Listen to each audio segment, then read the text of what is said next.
What if we could do the impossible, leave our familiar world behind, and journey through time itself to an era when our planet was utterly alien and unrecognizable? What would we find if we rewinded the universe's clock back 1 billion years? Get ready, seekers of ancient mysteries. Our journey begins. We're heading into the very heart of prehistory. Imagine a world where air itself is still in its infancy and oxygen a rare and precious gas. Before us lies a young primeval Earth. Continents, not yet defined by their modern shapes, float slowly across an ocean tinted in strange rusty orange hues. There is not a single plant or animal here. Only vast colonies of primitive bacteria cover the seafloor with a sticky carpet, lending fantastical hues to the shallows. Volcanoes rise above this silent landscape, spewing streams of molten lava into the thick, suffocating atmosphere. But before we plunge into that abyss of time, your support will help us continue to explore lost worlds. The deeper we peer into the past, the clearer one simple truth becomes. Life is a never-ending struggle for the right to exist. From the simplest single-celled organisms to humans, each species has traveled an incredibly long and arduous path to find its place in the Earth's great ecosystem. It took millions of years for evolution to create graceful giraffes, soaring eagles, and leisurely turtles.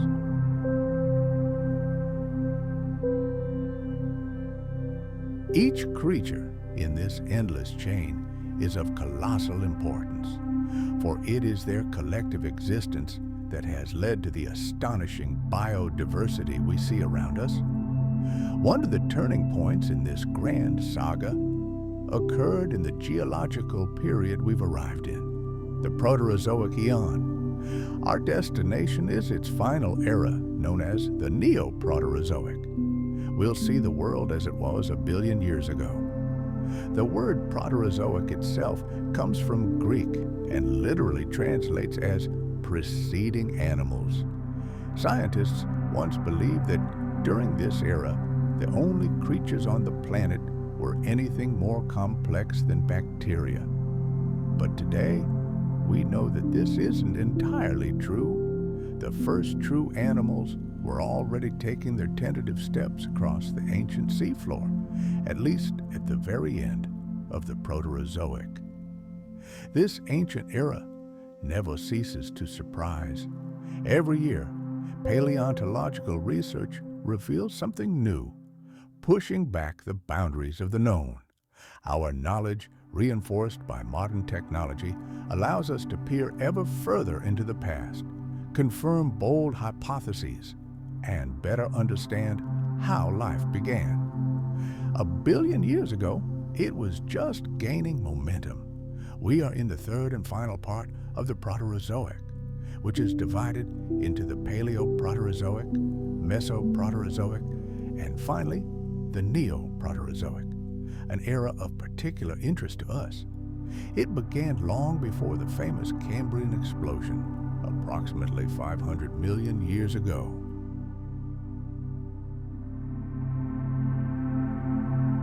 Until that moment, the only life forms on the planet were microscopic but incredibly resilient creatures, bacteria and archaea. These organisms were true masters of survival, capable of thriving in the most hellish conditions. Just imagine, at that time, Earth had virtually no food sources we're accustomed to. And even if they had existed, they would have required at least teeth to consume them. And yet, despite the harsh climate and the complete absence of a nutrient medium as we understand it, life not only lingered, it was surprisingly stable. It proved so tenacious that it continued to evolve, acquiring ever new forms. Let's travel back to the final days of the Mesoproterozoic to see how it gave way to a new, more complex era. This will help us understand how the living world evolved. Among the most astonishing early organisms were cyanobacteria. These tiny creatures played a crucial, monumental role in shaping our planet and the atmosphere we breathe today. Their contribution to Earth's history is well studied, and we can date their emergence with remarkable precision thanks to stromatolites, the fossilized rocks these bacteria left behind. The oldest of these rock records are over 3.5 billion years old. These amazing creatures reigned supreme in the marine world throughout the Precambrian period, which lasted from 3.5 billion to approximately 500 million years ago.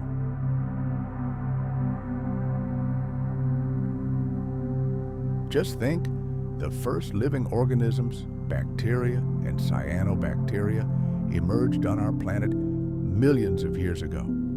Even today, in some corners of the Earth, such as Yellowstone National Park in Australia, you can see living colonies of cyanobacteria forming stromatolite reefs.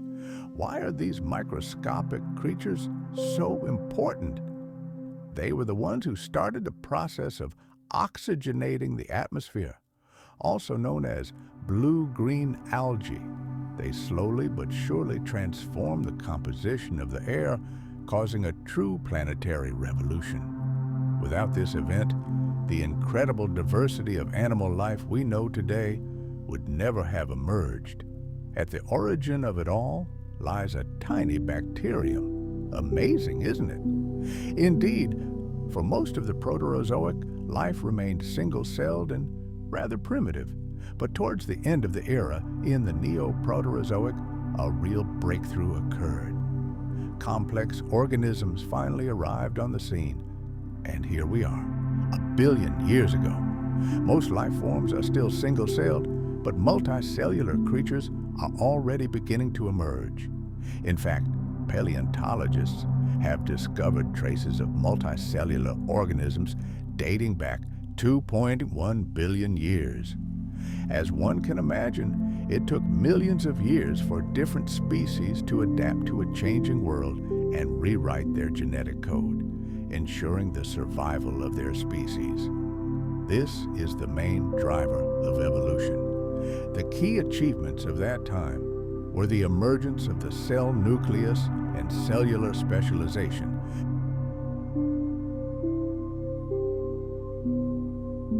This cellular diversity enabled the emergence of entirely new organisms, which in turn created new ecological niches and built the first ecosystem in the history of the planet. We can observe how multicellular life forms emerge and develop among simple organisms. For example, here we see ancient algae that are already beginning to branch, giving rise to new species.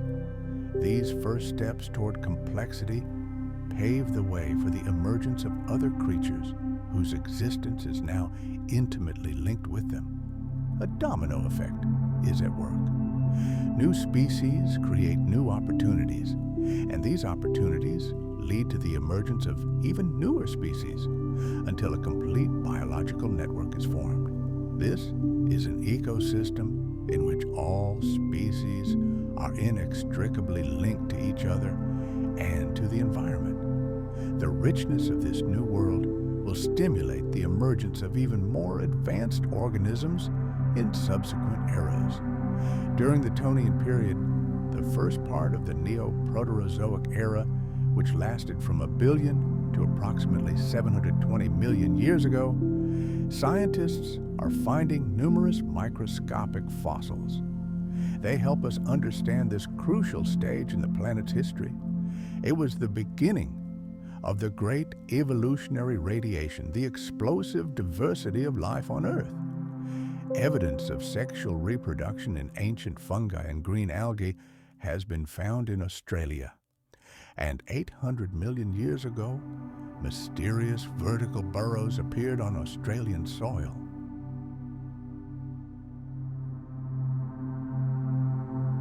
After studying them, the scientific community concluded that the creators of these burrows were most likely worm-like creatures, possibly distant relatives of modern annelids. Even more complex life forms emerged in the second half of the Neoproterozoic, during a period known as the Cryogenian. This name is no coincidence. It was then that our planet experienced a global glaciation, turning into a giant snowball. In the icy waters of that time, other primitive life forms, such as sponges, emerged. They began to form the first reefs, enriching the marine environment. This period was a key milestone, marking the transition from a world of bacteria to one inhabited by far more complex eukaryotic organisms. However, to meet them, we still have several steps to take.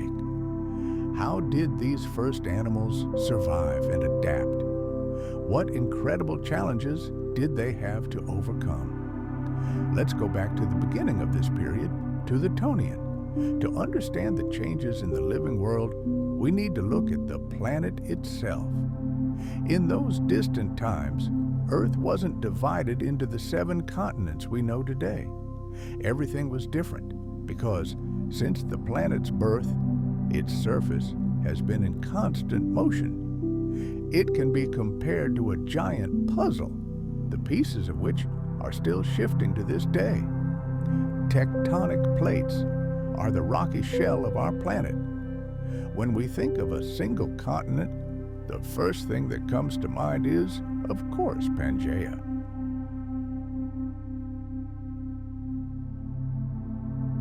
This is unsurprising, as in our minds, this supercontinent is firmly associated with the age of dinosaurs.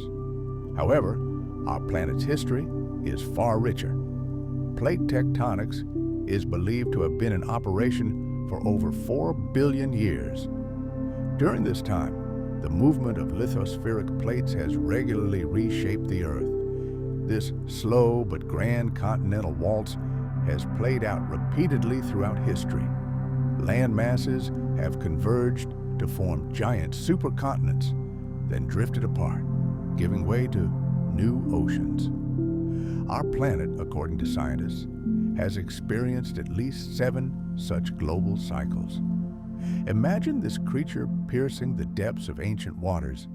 Its massive body, like a living gyroscope, dampened any rocking and allowed it to confidently maintain its course, even when encountering obstacles.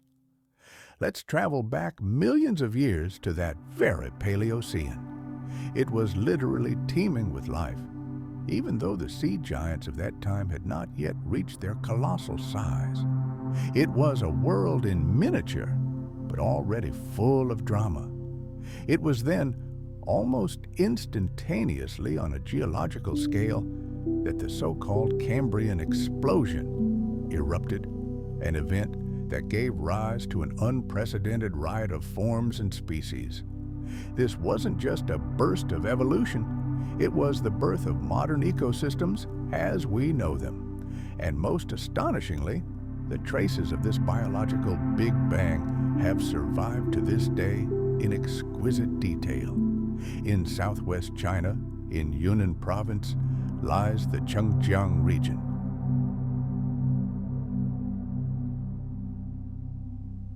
This area is a true treasure trove for paleontologists. Fossils found here preserve not only hard shells, but also soft tissue impressions, invaluable evidence of a bygone era. Chengjiang's fauna flourished immediately after the so-called small shell era, marking the beginning of the Cambrian period approximately 520 million years ago. One such iconic site is Maotian Shan Hill, which has been protected as a UNESCO World Heritage Site since 2012. It was here, on this hill, that in 1984, Dr. Hao Xiangguang of the Nanjing Institute of Geology and Paleontology made a discovery that revolutionized our understanding of the origins of life. He discovered a veritable graveyard of ancient creatures. These fossils represented 16 phyla, more than 170 genera, and over 200 different species. Scientists were confronted with the earliest ancestors of most animals that have ever existed on the planet, including those that inhabit it today. Among the finds were the first algae, sponges, brachiopods, arthropods, and echinoderms. But that's just a small part of the list. One of the most bizarre creatures found there is Hallucigenia. Initially, this multi-legged worm-like creature baffled scientists. Thanks to its incredible preservation, we can examine it in detail. Imagine a tiny creature with an oval head attached to an elongated cylindrical body by a thin, neck-like bridge.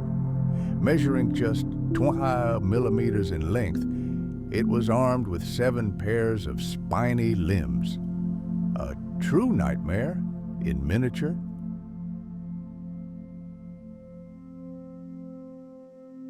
The Chengjiang fauna is also full of other amazing creatures. Here, for example, are the remains of an arthropod whose back was covered in sharp spines and whose 7 pairs of legs ended in tiny claws.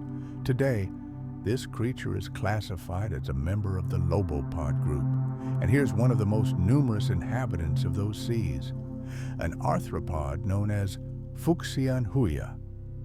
It is easily recognizable by its elongated, segmented body, and most importantly, by the 2 enormous appendages on its head, each bearing 3 appendages about 2 centimeters long. Another common animal that left behind numerous anatomical details is Uninocephalus, a trilobite with thin, graceful antennae on the front of its head. Its enormous crescent-shaped eyes framed a rounded center from which 2 long spines extended. The rear of its body ended in a long, needle-like tail. However, the most famous fossil from Chengjiang is undoubtedly Millicommingia. Take a look at this tiny creature. It's the oldest known vertebrate. It was only about 2.5 centimeters long. It was a small, primitive fish with a distinct head, separated from its body. It breathed through 5 or 6 gill slits. Its body was likely adorned with dorsal and pelvic fins fused together. Its musculature consisted of 25 V-shaped segments. Although the exact structure of its mouth remains a mystery, it already had an intestine that extended to the tip of its tail.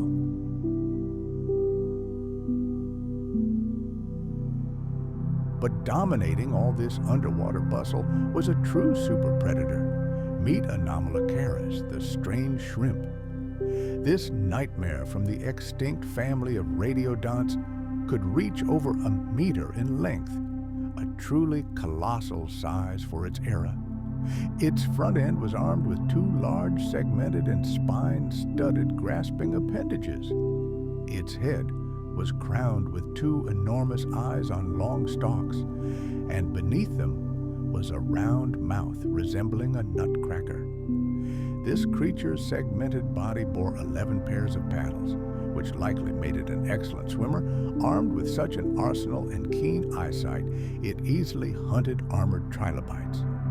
Scientists estimate that in this complex ecosystem, over 55% of the species were arthropods, about 10% were sponges, and another 10% had such a strange anatomy that they remain undetected. Most of the inhabitants were bottom dwellers, and only a few, like Anomalocaris, prowled the water column. Feeding strategies were extremely diverse. Some filtered the water, others scavenged from the bottom, and still others, as we have seen, were ruthless predators. Excavations in Chengjiang have proven once and for all that the Cambrian Explosion is not a beautiful legend, but a stunning reality. The diversity of life during this period was astounding, and many animal groups appeared seemingly out of nowhere in a single geological instant. Some survived this period and gave rise to new dynasties, while others disappeared without a trace.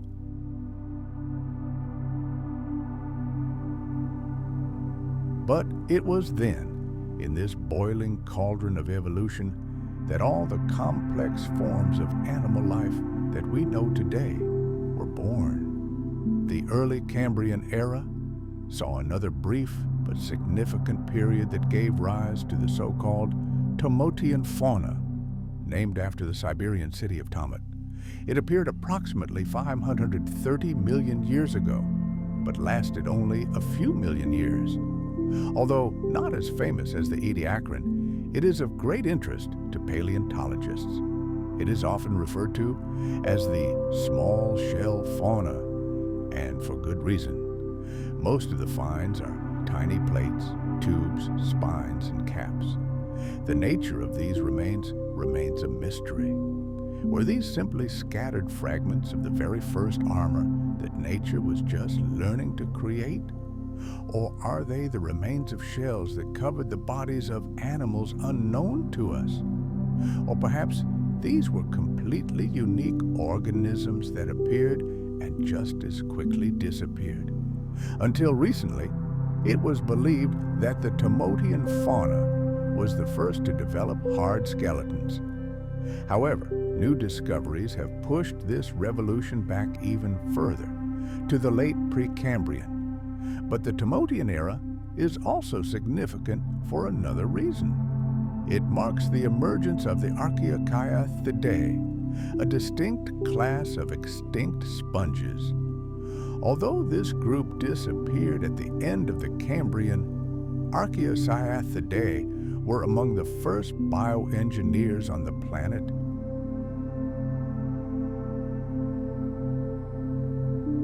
Together with microbial communities, they created massive organic structures up to 2 meters high and several meters in diameter. These calcareous sponges decorated the seafloor, creating the first reef ecosystems in history, the precursors of the grand coral reefs that would emerge millions of years later. But let's return to the giants. We've already encountered one such super predator, Anomalocaris. This strange and incredibly large shrimp wasn't the only one to inspire fear in the ancient ocean's inhabitants. In June 2022, the world learned of the existence of another giant arthropod from the radiodont group. It was named Titanosaurus guinesi. Its remains were found in the famous Burgess Shale formation in Canada. The very name, a reference to the Titans, speaks to its exceptional size. Koris means helmet in Greek. Reaching 0.5 meter in length, this animal was a true leviathan of its era.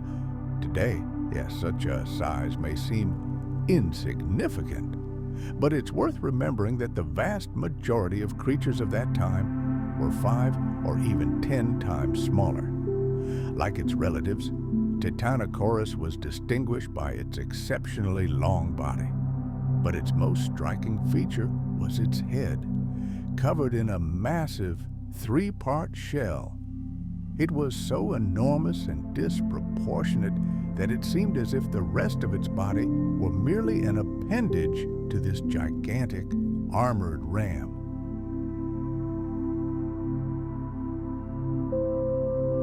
Imagine a creature whose head was so enormous in proportion to the rest of its body that it seemed to float in the water all by itself, a veritable floating head.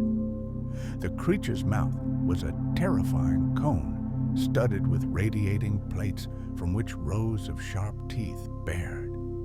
Above this deadly structure, on flexible stalks, were complex, faceted eyes, carefully scanning everything around them. 2 long anterior appendages, topped with sharp claws, pointed menacingly backward, ready to seize prey at any moment. The body consisted of many wide blades, which, like oars, helped this giant move and at the same time supported its gills, ending at the base of the spine. This titan whose shell was wider and thinner than that of its average relatives in the genus Radiodonta, preferred to stay close to the bottom in coastal waters. Without a doubt, it was one of the most fearsome killers ever to appear in the Cambrian oceans. But what about its smaller relatives? They didn't directly compete with this giant. While possessing a similar structure, these small radiodonts chose a completely different survival strategy. They were filter feeders, sifting the water for plankton. This is precisely what allowed them to coexist peacefully side by side. This titanic predator hunted large prey, completely disregarding the tiny organisms that made up the diet of its smaller relatives.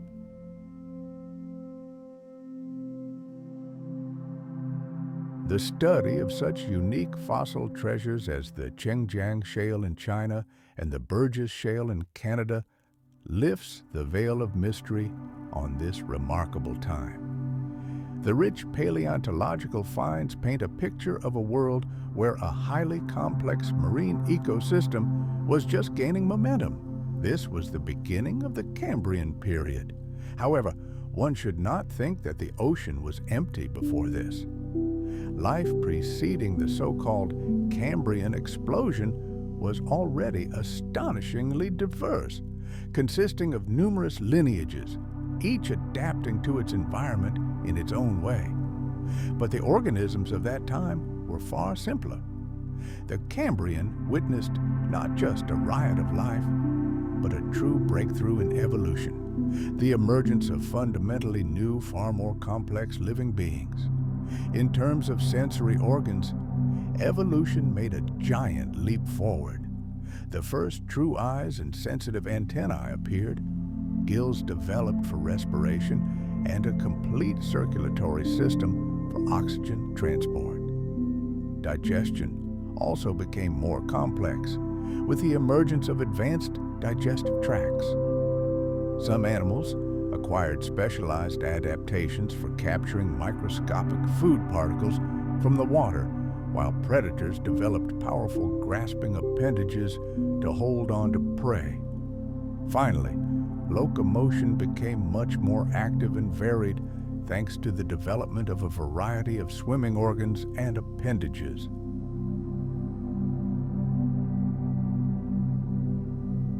The appendages of arthropods were particularly impressive, some of which would later give rise to such successful groups as crustaceans.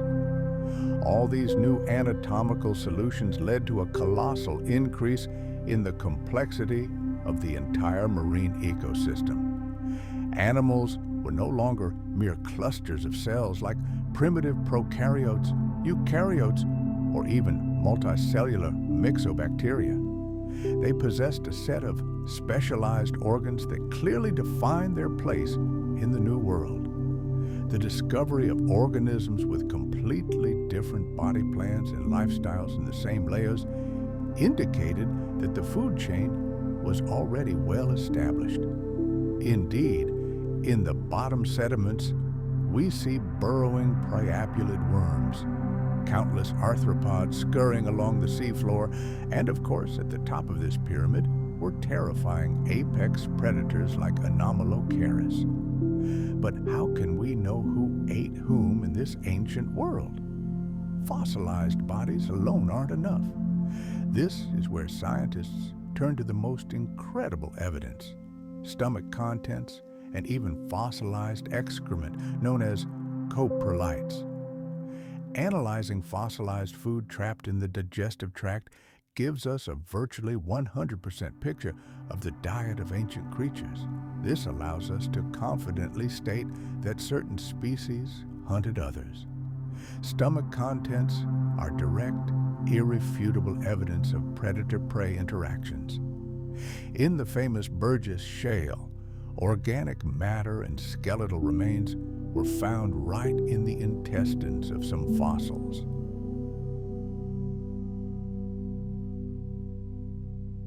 For example, the priapulid worm Otoya apparently loved to feast on hyoliths. Several perfectly preserved shells of these mysterious creatures were found in its digestive tract. The arthropod Sydneia, meanwhile, was a true gourmet with a varied menu. Fragments of hyoliths, trilobites, and small arthropods were found in its stomach. This predator, growing up to 16 centimeters, was a true terror of the sea floor. But paleontologists went even further. Among the fossils, they discovered formations that could only be one thing: ancient excrement. These fossilized feces came in a wide variety of shapes. Some looked like elliptical lumps composed of crushed skeletal remains. Analysis revealed that they consisted almost entirely of fragments of small bottom-dwelling arthropods. But what could have ended this thriving world? Scientists suspect a cosmic catastrophe, perhaps a giant meteorite impact or a supernova explosion near our solar system. Imagine, in just a few dozen seconds, the ozone layer protecting the planet would have been destroyed.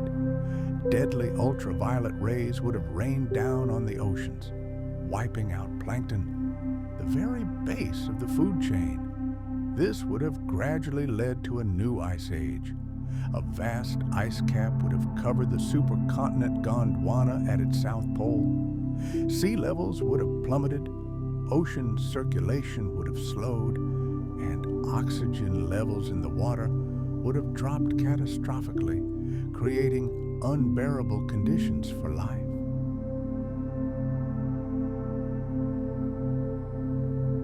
Thus, the Cambrian era came to its tragic end, culminating in a mass extinction.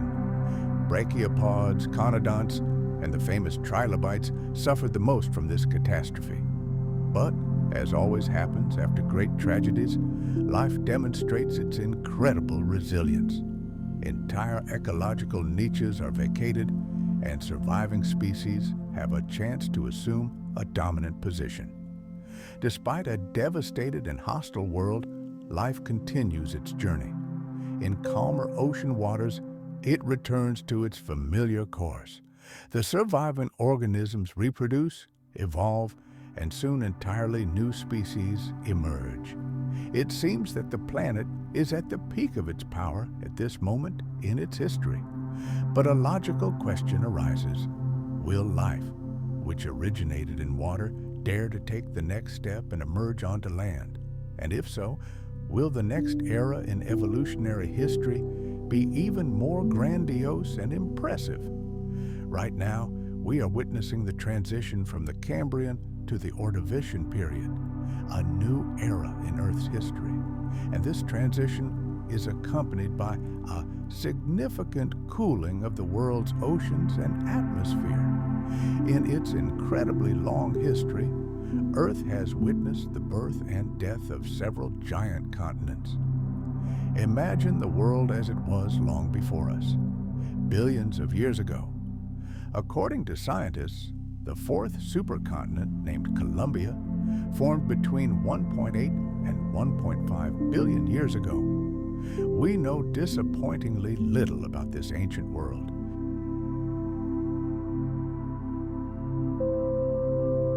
Time, that merciless architect, has erased virtually all traces of that wondrous era, leaving us with only scraps of knowledge and conjecture. We are still groping in the dark, trying to piece together the picture of this crucial stage in the development of our planet. However, we know that after tens of millions of years of existence, the colossal Columbia began to crack at the seams and eventually broke into gigantic fragments. Then, like particles drawn by an invisible cosmic magnet, these enormous land masses rushed toward each other again. Their collision gave birth to the first truly well-studied supercontinent, which paleontologists named Rodinia. Researchers who have dedicated their lives to studying this hoary antiquity suggest that this megacontinent was a veritable mosaic of future continents.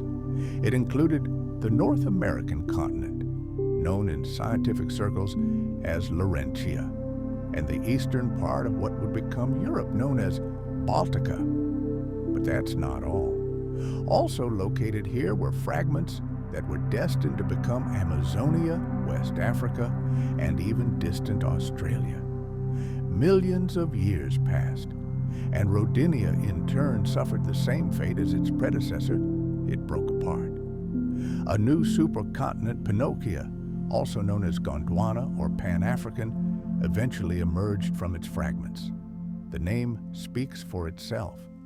At the heart of this gigantic landmass lay the lands we know today as the African plains.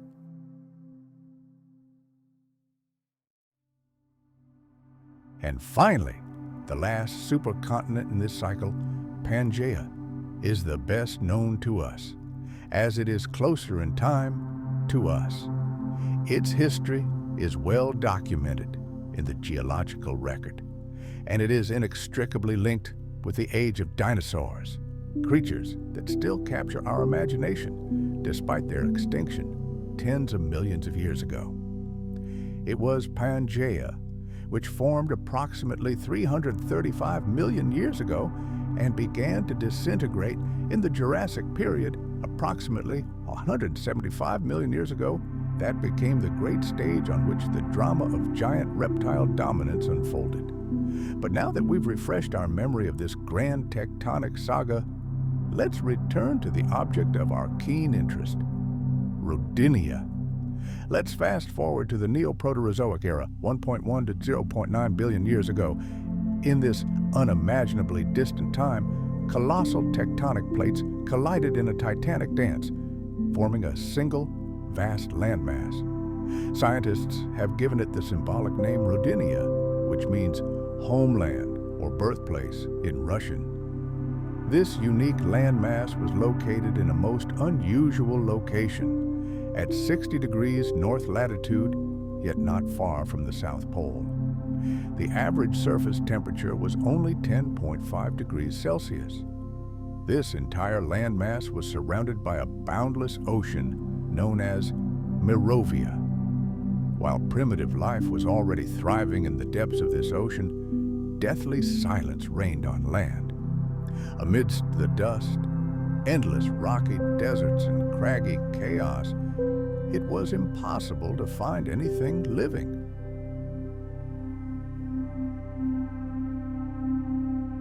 The first thing that would strike a modern observer would be the complete, utter absence of any vegetation. If today deserts occupy only a fraction of our planet, imagine a world where such a lifeless landscape covered almost the entire landmass. Only on the coast, at the very edge of the water, were barely noticeable changes beginning. Life, in the form of microscopic colonies, was already creeping toward the shore, but hundreds of millions of years remained before the first plants capable of conquering the continents would appear. The entire drama of life was, for now, locked within the water. The oceans and seas that covered most of the planet played a key role in the coming geological transformations. They were the cradle where the first oxygen-producing organisms emerged. It was within their depths that countless species would thrive, evolve, and struggle for survival. However, the inexorable movement of tectonic plates would be one of the first and most formidable challenges these fragile nascent life forms would face. During the Proterozoic era, plate tectonics was particularly turbulent. This internal turmoil within the planet inevitably led to dramatic changes on its surface. The collision of continental plates resulted in the rise of gigantic mountain ranges, a process known as orogeny. Several such events occurred during that era. During the period of interest to us, about 1 billion years ago, two main scenarios unfolded.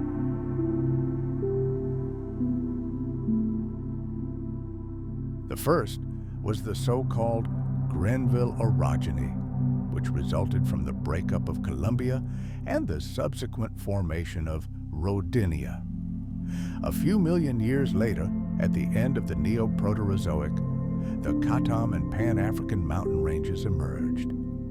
Throughout this time, countless volcanic eruptions were observed, eloquently testifying to the Earth's incredible internal activity. The fiery heat and energy accumulated within its depths had to find a release. Otherwise, our planet simply would not have withstood such colossal pressure. This period was a veritable dance of fire and stone, an era of plate collisions, violent eruptions, and mountain building. The Earth's landscape changed beyond recognition. Colossal monuments appeared on its surface, seemingly propping up the sky itself. The supercontinent Rodinia slowly but surely moved toward its decline. Volcanism and continental shifts continued to carve and reshape the face of the planet. Oceans changed their contours and vast new land masses arose in their place. Rodinia, once a single monolithic continent, was gradually breaking apart into 8 separate pieces, like a gigantic geological puzzle. These visible movements of the Earth's crust were merely a reflection of the turbulent processes occurring deep within our planet. Deep beneath the surface, rocks were melting, turning into a viscous, superheated liquid that carried excess heat to the surface.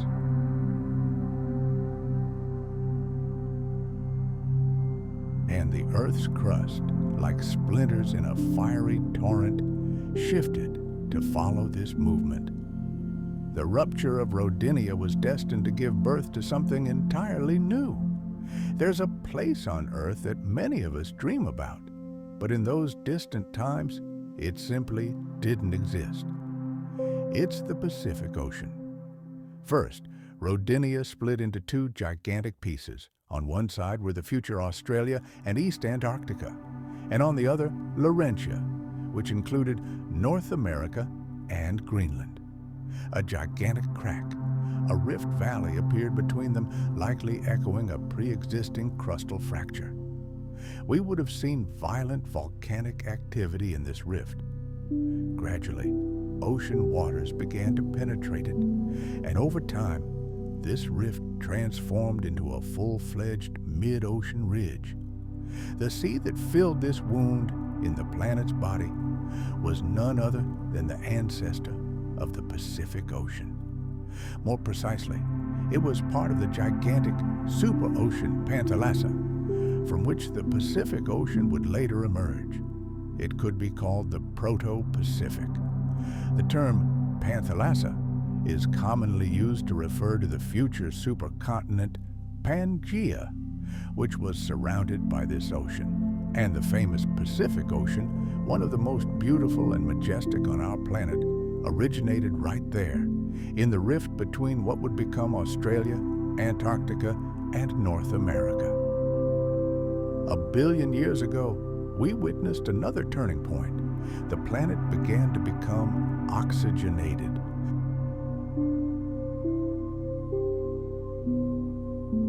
At first glance, this seems like wonderful news, but for organisms that had existed for centuries in an oxygen-free environment, it was truly catastrophic. For some living beings, this new gas and its increasing concentration meant chaos and death. But for others, it was an incredible opportunity for evolutionary leaps and the blossoming of exceptional diversity. Let's go back a few million years to better understand this fateful event for our planet. Shortly after its formation, Earth already had an atmosphere, but it bore little resemblance to the one we breathe today. We're talking about a primitive atmosphere that existed 4.6 billion years ago. It consisted primarily of carbon dioxide, nitrogen, and water vapor. But how can we know this? How can we be sure of the composition of air from such an unimaginably ancient time? Paleontologists have a hard time dating even the fossilized remains of animals or plants. How can we confidently speak of the presence of a simple gas in those distant times? 4.5 billion years is such a vast number that our brains can barely comprehend it. Countless events have occurred during that time. However, studying fossils, particularly microscopic gas bubbles trapped in ancient rocks and zircons, incredibly durable minerals that can survive billions of years, helps us understand how the Earth's atmosphere formed and evolved. They are invaluable witnesses to history, telling us about the most ancient times.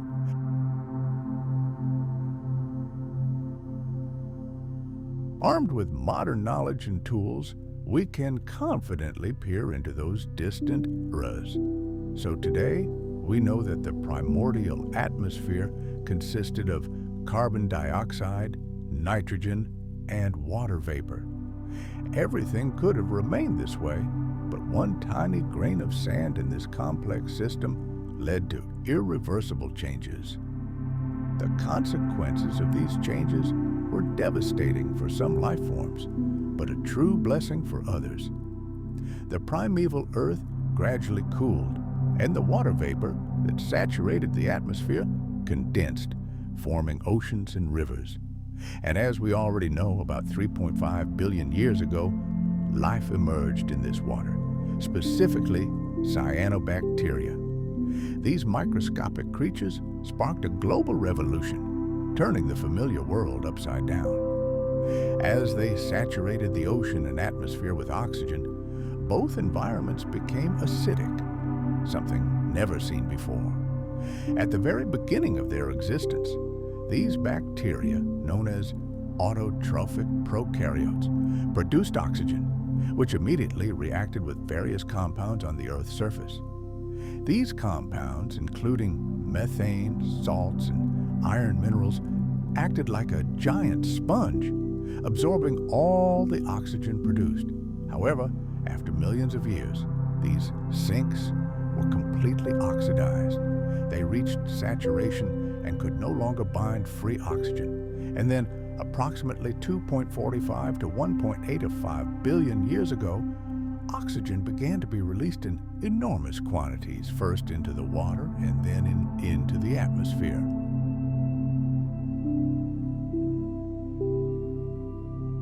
This event, known as the oxygen catastrophe, was a death sentence for anaerobic prokaryotes. Their own environment suddenly became toxic. Imagine gasping for air with every breath, suffocating, desperately searching for the gas that binds you to life, but finding none. This is precisely what happened to ancient bacteria. And the culprits behind their demise were other bacteria, which, without realizing it, were releasing this suffocating gas. Let's fast forward to the distant past, to an era when the very chemistry of our planet was undergoing monumental changes.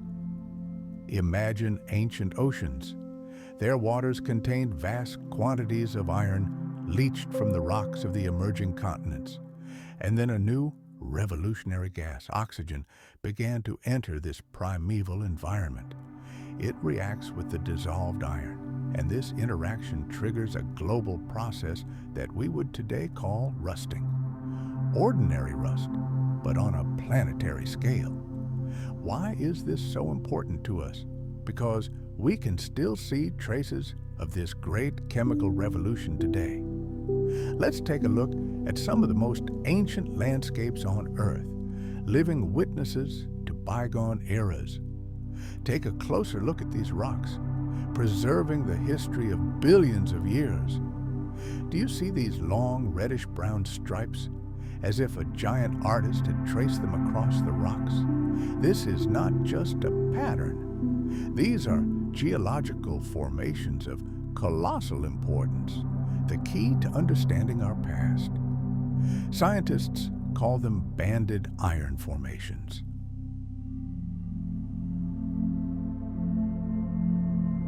"2 billion years ago, when oxygen first began to saturate the oceans, The resulting rust, iron oxide, slowly sank to the seafloor, covering it layer after layer like a crimson shroud. Today, by discovering these ancient deposits, we can determine with astonishing accuracy the exact moment of one of the most important events in Earth's history, the Great Oxidation Event. The chemical process was quite simple, but its consequences were profound. Iron in the form of Fe2+, completely soluble in water, collided with oxygen molecules. This reaction transformed it into iron oxide Fe3+, which was no longer soluble in water and precipitated. These are the deposits we find on the bottom of ancient seas, not only in the U.S. state of Michigan, but also around the world, in Australia, Brazil, India, Russia, and South Africa. These layers are also known as paleosols, or fossil soils. Those we see before us were formed by the prolonged weathering of rocks, when erosion and interaction with the atmosphere and water took their toll. Their characteristic rich red color is due to the presence of hematite, an iron oxide mineral, with the simple chemical formula Fe2O3.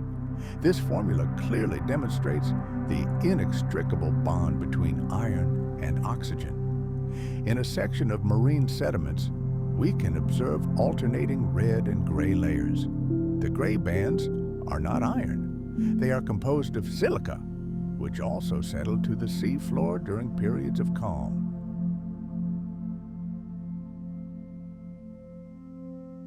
Fast forward to the Neoproterozoic period, spanning from 1 billion to approximately 540 million years ago. By this point, the oceans were literally breathing oxygen. The gas wasn't simply absorbed by the land and water, it began to actively penetrate the atmosphere, accumulating there.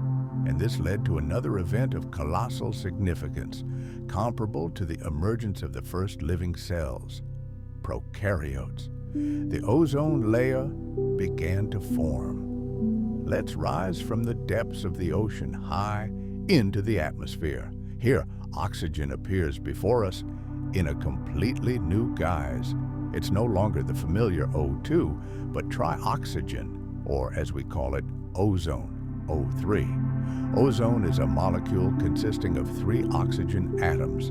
At such a high altitude, it acquires a remarkable property: the ability to absorb the most dangerous part of solar radiation, hard ultraviolet.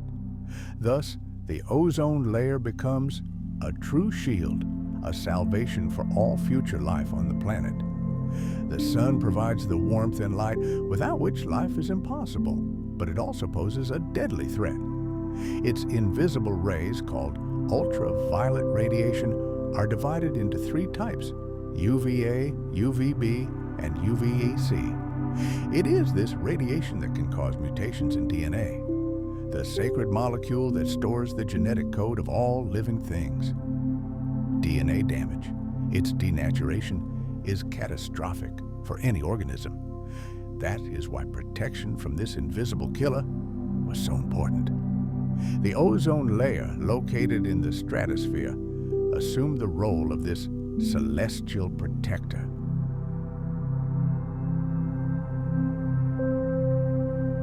It became a barrier, absorbing most of the UVA and UVB rays, thereby preserving genetic material for future eras. The Neoproterozoic marked a turning point in Earth's history. Although oxygen had begun accumulating millions of years earlier, it was during this era that its concentration reached a critical point. This oxygen surge created a clear boundary between the early Proterozoic eras, the Paleoproterozoic and Mesoproterozoic, and its final era, the Neoproterozoic. About 1 billion years ago, oxygen became one of the dominant elements on the planet. If we track its concentration using what's known as partial pressure, we see a striking picture. Approximately 2.4 billion years ago, it was practically zero. Then for almost 1.5 billion years, its pressure was negligible, less than 0.1 atmospheres. And then between 900 and 800 million years ago, an explosive increase occurred. The pressure jumped to 0.3 atmospheres and beyond. This new oxygen-rich atmosphere completely transformed Earth's climate. Initially, when methane dominated the atmosphere, the planet was much warmer than it is today. Imagine a world with perpetually tropical temperatures, with warm, sunlit seas, perfect conditions for life's first tentative steps. But don't be fooled by this idyllic picture. The climate was mild but far from stable. The history of this era included not only periods of anomalous heat, but also periods of extreme cold, ice ages, when the Earth was completely covered in ice.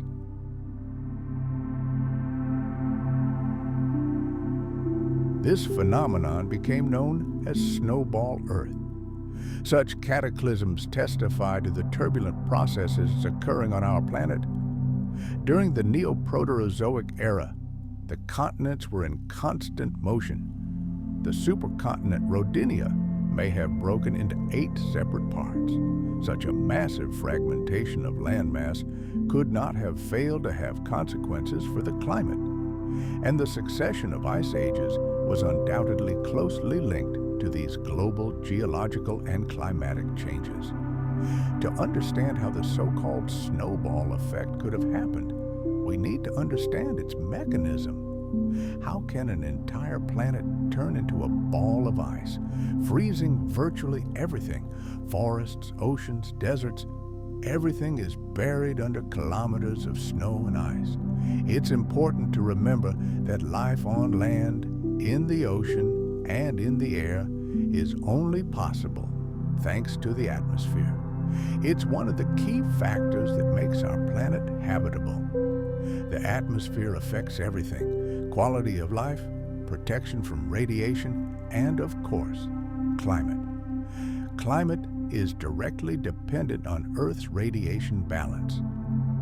Think of it as the difference between the energy the planet receives from the sun and the energy its surface, oceans, land, and atmosphere reflects back into space. Balance is achieved when the amount of heat-trapping greenhouse gases is balanced by the processes that absorb them. But, as we've already seen, the sudden, massive release of oxygen upset this delicate balance with catastrophic consequences.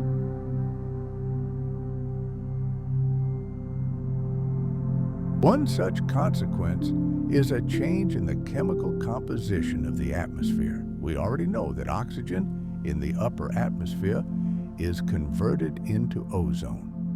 But we haven't yet discussed what happened to methane.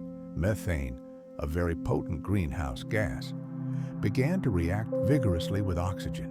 This resulted in the formation of carbon dioxide, a much less effective greenhouse gas. The planet began to cool rapidly. Gradually, it became covered in ice, which in some places could be up to 1 kilometer thick. If we looked at Earth from space during this period, we wouldn't recognize it. Methane concentrations dropped, and with them, temperatures. But that was only the beginning. The sudden cold snap created ice, and the ice, in turn, set off a chain reaction that made the cold snap even more extreme. To understand this process, we need to understand the albedo effect. Albedo is the reflectivity of a surface. As Earth became whiter and whiter due to ice, and ice is a highly reflective material, more and more sunlight simply bounced off the planet and back into space. Temperatures continued to spiral downward. Over the course of several million years, our planet became a giant snowball, hurtling through space around the sun. This wasn't the first glaciation in history. During the Proterozoic Era, Earth experienced the formation of 4 supercontinents and at least 3 global ice ages, which led to dramatic changes.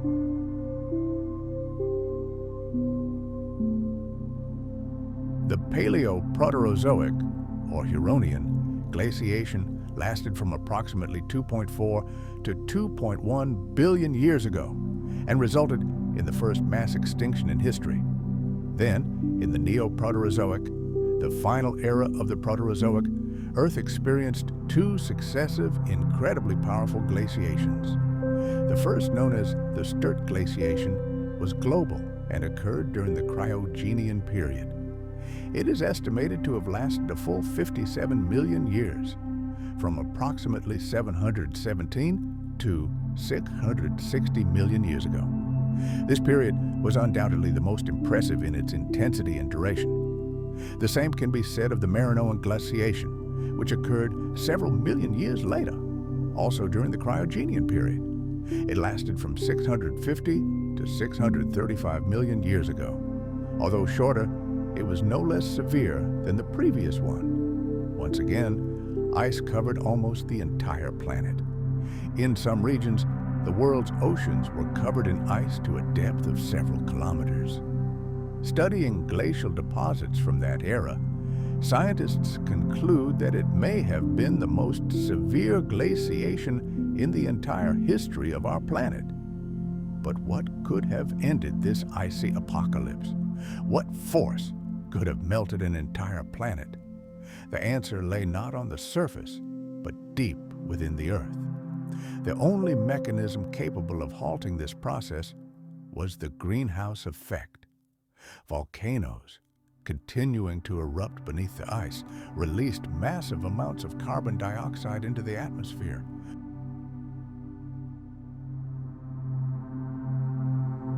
Since the oceans were frozen and unable to absorb it, the gas accumulated in the air.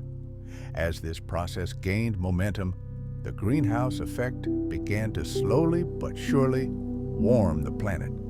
The ice began to melt. After millions of years, the world finally began to emerge from its icy prison. After a grueling era of cold, the icy grip that had bound the planet was finally loosening. Warmth returned to Earth, creating conditions far more favorable for the emergence of life, both on land and in the ocean depths. The planet's interior hummed with tension, volcanoes spewing columns of ash and gas into the sky, releasing their internal energy. And all of this is part of a single chain. Tectonic processes are raging beneath the surface. Once the planet sheds its icy shell, the great era known as Snowball Earth will end. Our planet will shed its kilometers-thick ice cap, and the climate will become milder once again. As a result of this global warming, gigantic masses of snow and glaciers begin to melt. Life-giving currents rush into the ocean, carrying with them a priceless gift: nutrients.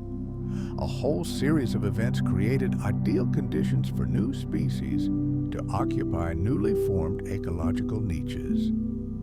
Although life remained confined to its aquatic cradle, after the oxygenation of the oceans and the subsequent severe cold snap, we are witnessing a veritable explosion of diversity.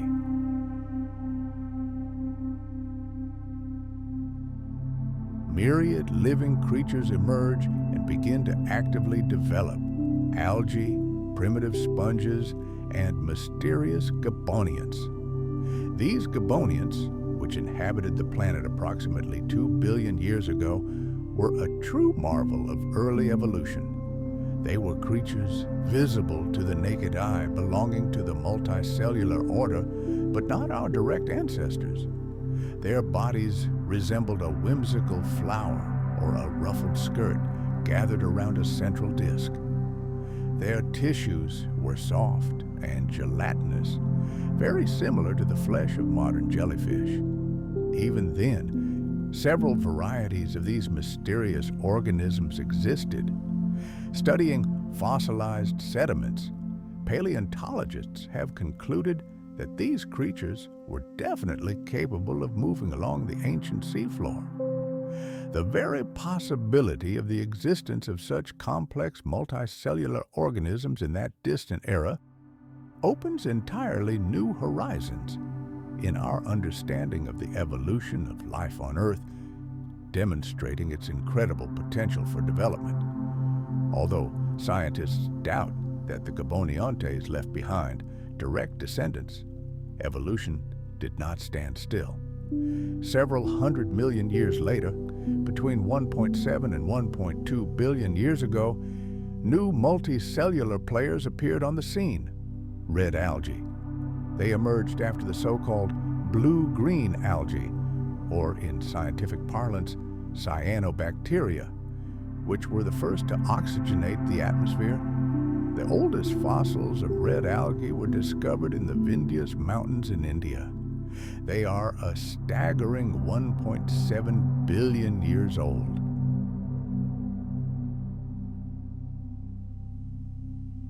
These organisms belong to the family Rhodophyta. A whole group of living creatures took advantage of the new conditions created by cyanobacteria, primarily the increased oxygen content in the atmosphere. But evolution is not a triumphal march. It is an eternal, merciless struggle for survival. Although large predators did not yet exist at that time, the environment itself was harsh and hostile, placing severe restrictions on the development of life. For example, our red algae were forced to adapt to extremely challenging conditions. They faced two problems at once: a lack of light in the ocean depths and an ever-increasing concentration of oxygen, which was toxic to many early organisms.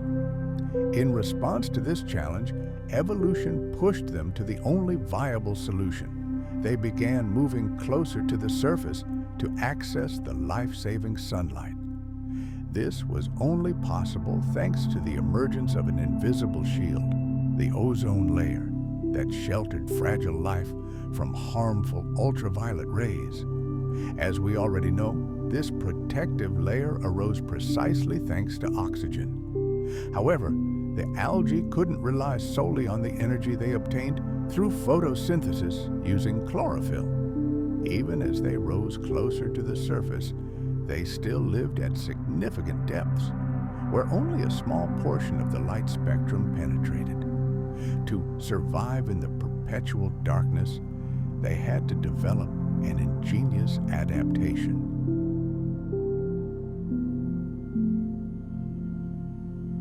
They began using additional pigments capable of capturing the frequencies of light that chlorophyll couldn't absorb. These red algae contained special pink protein pigments, which gave them their characteristic color. Thanks to this unique feature, the algae learned to effectively capture precious solar energy and convert it into organic matter. During this same period, other, even more complex and diverse organisms began to appear on the planet. Biological diversity, by all accounts, began to grow exponentially. Following the arrival of algae and the mysterious Gabonians, the oceans began to be colonized by the first metazoans, as scientists call true multicellular animals. These new creatures can rightfully be considered the first animals in Earth's history. Fundamental changes occurred in their structure. First, their cells became differentiated, meaning specialized, and began to unite into tissues. Then, they developed a nucleus and mitochondria, the cellular powerhouses, which marked a colossal step forward in evolution. Another important fact: these creatures were heterotrophs, meaning they did not produce their own food but fed on pre-existing organic matter. The first known multicellular animal was, of course, the sponge. Researchers have discovered steroids, a special group of fats or lipids, in ancient rocks dating back some 890 million years. Everything about these amazing creatures seemed to be dedicated to one purpose: filtering water.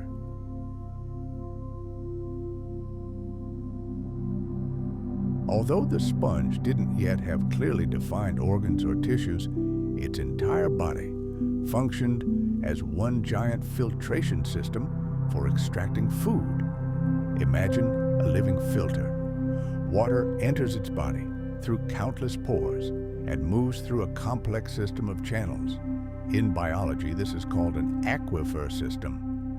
The sponge is capable of capturing microscopic particles, mostly bacteria, from flowing water as they pass through its cells.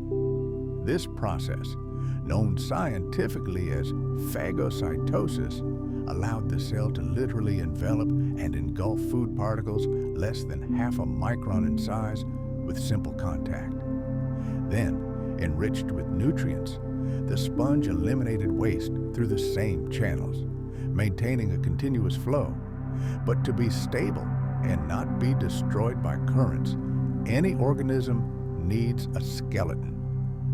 The sponge skeleton was based on silica or limestone. In the most ancient representatives of this phylum, we find microscopic calcareous needles or spicules, intertwined to form a strong framework. It was long believed that the earliest sponges appeared approximately 650 million years ago. However, we may have to push their birth date back almost 200 million years. Professor Elizabeth Turner of Laurentian University in Canada has made a discovery that could rewrite the history of life textbooks.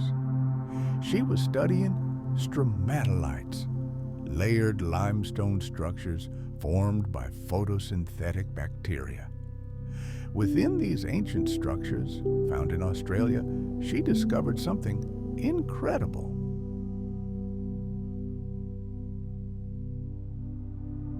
Hidden within the mineral pyrite, composed of organic matter produced by bacteria, lay a mystery. The study uncovered clear traces of an ancient sponge, or rather, its skeleton, a network of branching canals that created the image of a worm-like organism living inside the stromatolite. However, this wasn't a worm, it was a sponge. The soft tissues of its body had long since decomposed, but the structure itself, the complex network of tiny canals we discussed, had mineralized and survived for hundreds of millions of years. What makes this discovery so astonishing? Firstly, it introduces us to an incredibly ancient species. This sponge is estimated to be at least 890 million years old. This pushes the origin of animals back more than 200 million years compared to previous finds. Secondly, it indicates that the sponges may have lived in close proximity to cyanobacteria, which built the stromatolites.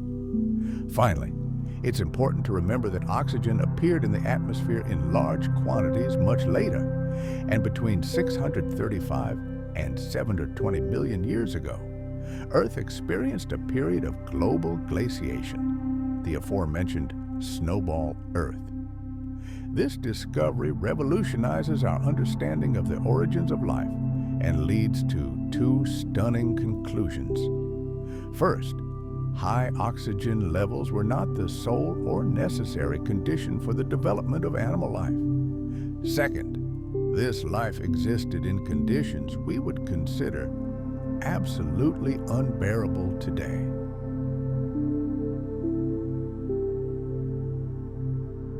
It was adaptable and resilient enough to survive the apocalypse, an era when the Earth itself became a giant snowball hurtling through space. While subsequent ice ages undoubtedly reduced the population of these first multicellular organisms, sponges have not yet had their last word. Even today, their descendants can be found in every corner of our oceans. They had a few more tricks up their sleeve. They witnessed incredible events in the history of our planet, numerous evolutionary turns, global upheavals, changes, and renewals. This ancient sponge allows us to glimpse the new world of eukaryotes, organisms with a cell nucleus. Several million years later, we find ourselves in a new era, ending the Neoproterozoic Era. This is the Ediacaran period. Despite all the challenges we've already mentioned, abrupt climate changes, atmospheric cataclysms, rising oxygen levels, volcanic eruptions, global glaciation, continental drift, sponges survived and continued to evolve. Even tectonic processes and the breakup of the supercontinent Rodinia couldn't stop the flow of life. It continued to evolve at an incredible rate. This was the threshold to a new great period in the history of our planet, the Cambrian, when life on Earth exploded in a fireworks display of forms and species. Although the Ediacaran period was not as rich and diverse as the subsequent Cambrian, we can already see promising signs of things to come.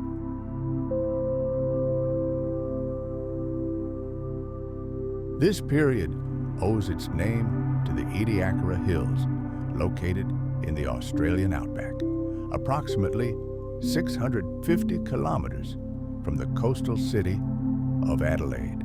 It is in these hills that unique fossils have been discovered, including the remains of the oldest known complex multicellular organisms. The creatures we see are strikingly different from anything we've seen before. Their bizarre forms already vaguely remind us of what animals and plants look like today, though we're still a long way from achieving our current level of biodiversity. The fauna of the Ediacaran period, which existed 635 million years ago, was surprisingly rich. Let's travel back in time 635 million years and dive into the warm, shallow seas that once covered the Australian hills to witness the Ediacaran fauna firsthand.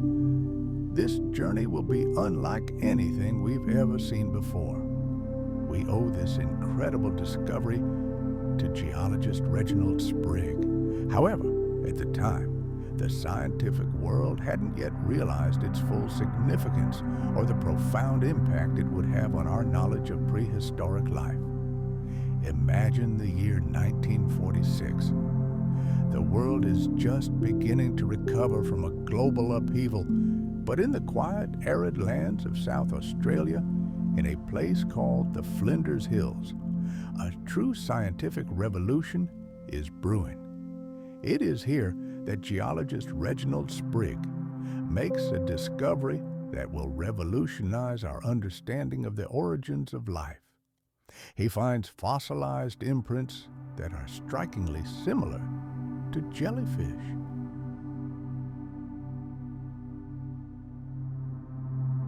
These traces of ancient life were discovered in a geological layer located close to the Cambrian period, the era considered the cradle of complex life. Naturally, the initial reaction of the scientific community was predictable. These creatures were assigned to the Cambrian. But by the late 1940s, it became clear that things were much more complex. This discovery was more than just another fossil. It was a time bomb, poised to detonate the world of paleontology and push back the dawn of animal life by tens of millions of years. The very idea that complex organisms could have existed long before the so-called Cambrian Explosion seemed unthinkable, almost heretical. Almost a decade passed, and the scientific world was still trying to comprehend the Australian mystery. Then, in 1957, a new sensation broke, this time from the other side of the world, from Great Britain. There, Charnia was discovered, a strange, feather-like creature frozen in stone. The fossils, extracted from ancient rocks, again stumped scientists. On the one hand, they resembled life forms characteristic of the Cambrian seas. On the other, intuition and geological data suggested they were much, much older. The question of life's existence in the Precambrian era ceased to be hypothetical. It became the main enigma of paleontology at the time. And what's most astonishing is that this landmark discovery wasn't made by a gray-haired professor, but by an ordinary teenager.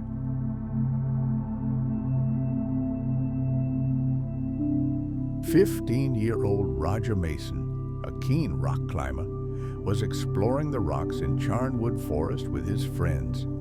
At one point, his gaze caught a strange imprint on the surface of a rock. A brilliantly simple idea struck him. He took a pencil and, pressing paper against the rock, made a precise imprint of the mysterious pattern. He showed this drawing to his father, who, recognizing the significance of the moment, passed it on to professional geologist Trevor Ford.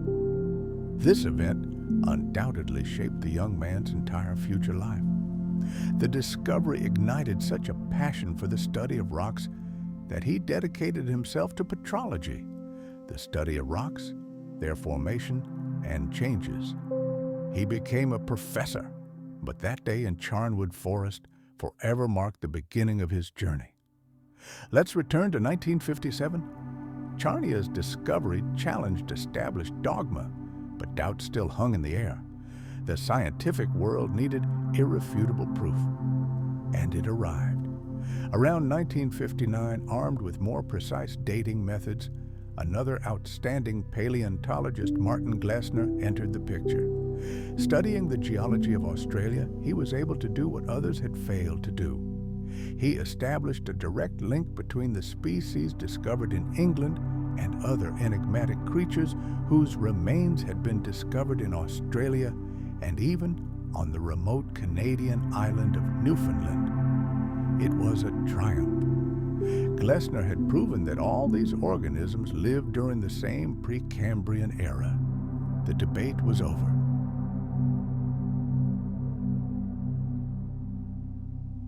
Martin Glessner had dedicated much of his career to studying this lost world, delving into the mysteries of ancient oceans and their amazing fauna. His research opened up an entire era we had never even suspected, helping us better understand the earliest chapters in the book of life's evolution on Earth. What kind of world was this? Let's travel back hundreds of millions of years and dive into the waters of the Ediacaran Ocean. The first thing that strikes us is the astonishing symmetry of most of these creatures, their bilateral nature, and the incredible diversity of forms.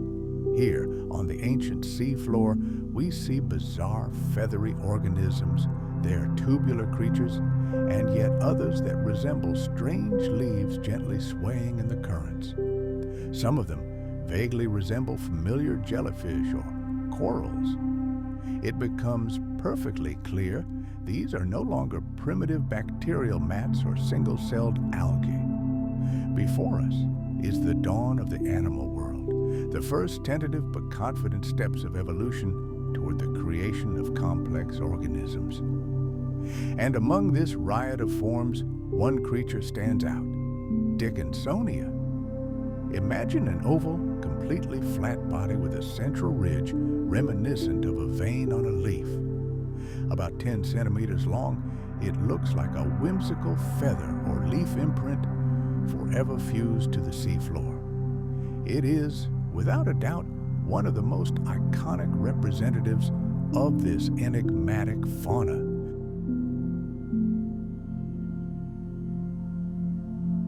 Of course, after 500 million years, finding anything about these fossilized footprints that might reveal their biology is a nearly impossible task. But sometimes, researchers get lucky. That's what happened to Ilya Bobrovsky. As a graduate student at the Australian National University, he conducted a unique chemical analysis of one of the Dickinsonia specimens, and the results were stunning. Traces of cholesterol were found in the fossil. This was a real breakthrough. Cholesterol is a fat molecule, the hallmark of the animal kingdom. This meant that Dickinsonia was not a plant, not a fungus, and not a lichen. It was a true animal. The fact that this creature had no skeleton and its body was composed of soft tissue greatly complicates its study. However, thanks to several exceptionally well-preserved fossils, including those discovered by Ilya Bobrovsky, we have been able to learn astonishing details. It turns out that Dickinsonia could reach gigantic sizes up to 1.5 meters in length. Yet, its flat, pancake-like body was only a few millimeters thick. This creature had no mouth, intestines, or anus.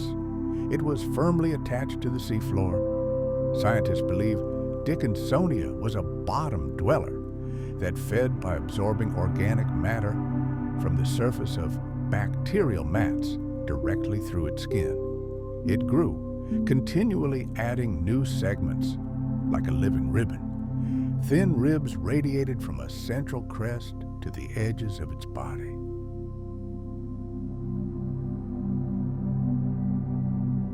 This is precisely why scientists have classified them as part of this unique, incomparable group. But let's continue our journey into the depths of the ancient ocean to meet another species, radically different from anything we've seen. This is Trabidium. Its shape is a triumph of triradiate symmetry. Its round body is divided into 3 petals, which curl gracefully around the center, creating a pattern resembling a strange rosette. This organism was a relatively small inhabitant of the seafloor, reaching only 5 centimeters in diameter. Trabidium was a filter feeder. It directed currents of water toward the top of its cone-shaped body, creating small eddies in the bottom sediment, traces of which are sometimes found by paleontologists. Another sedentary bottom feeder was Carneodiscus. This organism firmly anchored itself to the sandy bottom and spent its entire life there. Scientists distinguished 2 main groups of Carneodiscus. Some had short stems and wide leaf-like structures, while others had long stems and short leaves. These include species such as Carneodiscus arboreus, Carneodiscus longus, and Carneodiscus spinosus. The most intriguing thing about this creature is its complex structure. It was a eukaryote, meaning its cells already had a nucleus surrounded by a membrane. Furthermore, the fossils have preserved various parts of its body.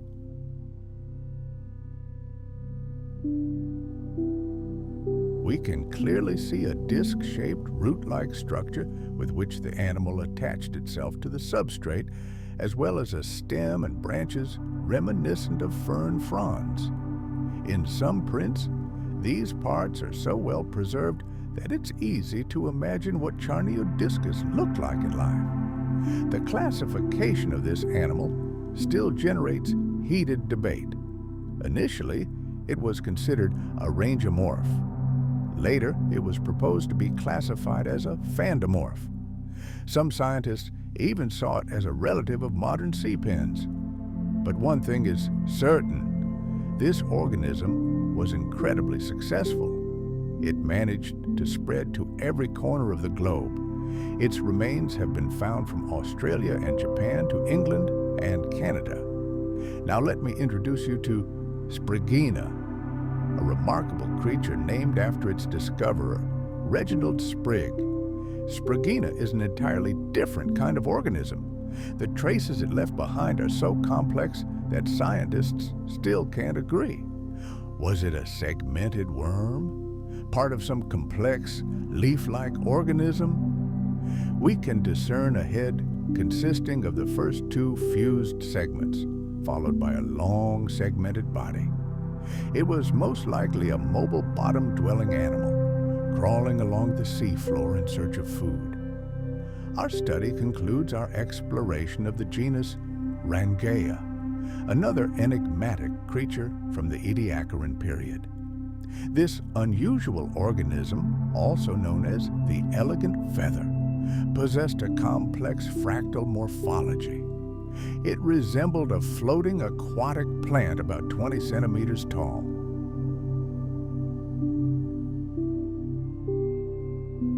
Its body had a bifacial structure organized into branching leaves, similar to those of aloe. These leaves were folded and arranged with geometric precision, likely allowing for the most efficient absorption of nutrients from the water.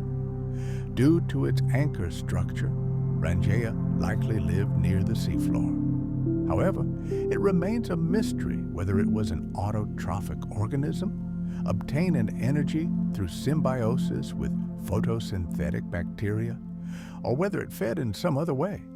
Rather than producing its own food, it filtered suspended particles from the water. Nevertheless, its very body structure suggests that it was ideally adapted to life in shallow waters, in marine environments where both sunlight and nutrients were abundant. This unique feature makes Rangea a key player in our research, as it may have stood at the very center of the first food chains that were just beginning to emerge in the Ediacaran seas. Let's now travel to another part of the ancient world, to what would become Australia, where another astonishing fossil was discovered, the Arkarua.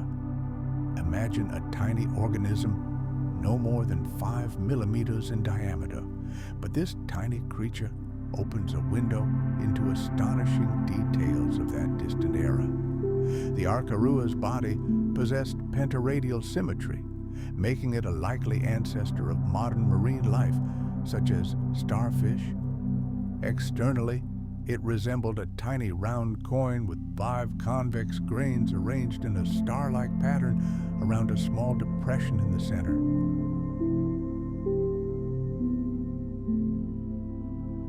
The exact role of the Arkarua in its ecosystem remains a mystery, but scientists speculate that it was a bottom-dwelling creature that slowly crawled along the seafloor and fed on organic particles settled in the mud.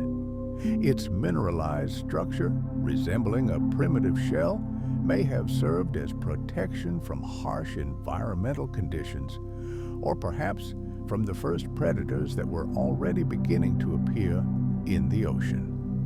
Studying fossils like the Arkarua sheds light on the very origins of the complex body architecture and symmetry we see in modern marine animals. But let's take a look at another, no less impressive and enigmatic find. Before us is Yorgia wagoneri, another astonishing creature from the Ediacaran period. This creature reached a length of 25 centimeters and possessed a flat, segmented body resembling a tree leaf. A row of elongated plates ran along either side of its central axis. This complex bilateral symmetry of the body most likely indicated that Yorgia led an active lifestyle. Unlike many other more passive inhabitants of the time, Yorgia left behind fossilized footprints that clearly indicate that it was able to move along the seafloor, albeit very slowly. These footprints, known to paleontologists, demonstrate a smooth, gliding motion, suggesting that Yorgia was actively searching for food. It likely fed on bacterial mats, thin films of microorganisms that covered the ocean floor, or other organic debris.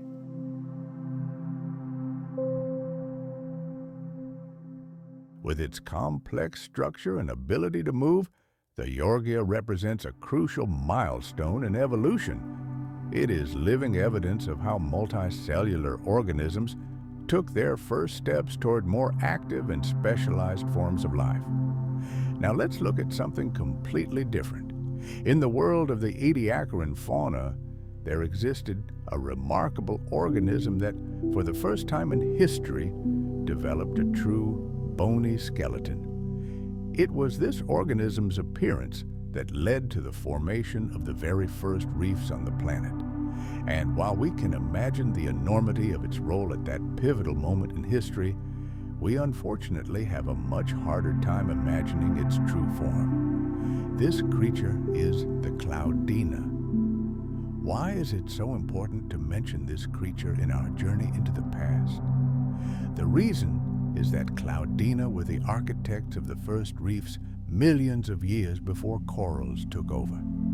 It's true that when we hear the word reef, our imagination immediately conjures up vivid images of coral gardens.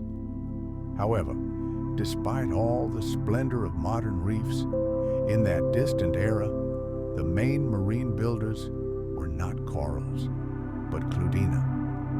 Some of the most famous structures created by these creatures are the fossils found in Namibia. These fossil reefs are estimated to be 549 million years old. Many years ago, a group of scientists working in the Nama Formation made a mind-boggling discovery.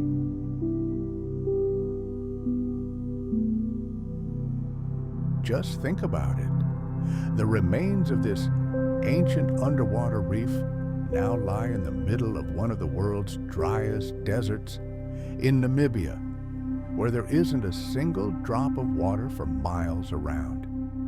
But the Claudina didn't build its reefs alone. If you look closely at these ancient structures, you'll recognize the familiar outlines of stromatolites, the very same rocky formations we saw at the beginning of our journey, created by colonies of bacteria.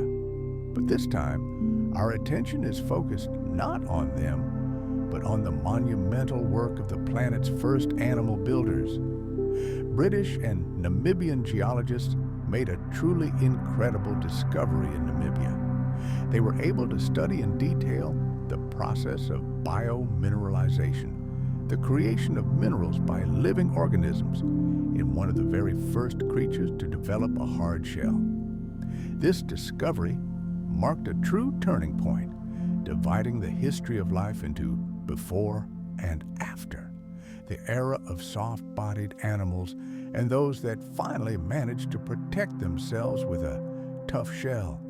With the emergence of the first reefs, the ocean began to take on a completely new face. Here, we see animals that are radically different from those encountered in previous eras. The development of a hard shell in these organisms spurred evolution, leading to increased cellular complexity and a veritable explosion of biological diversity.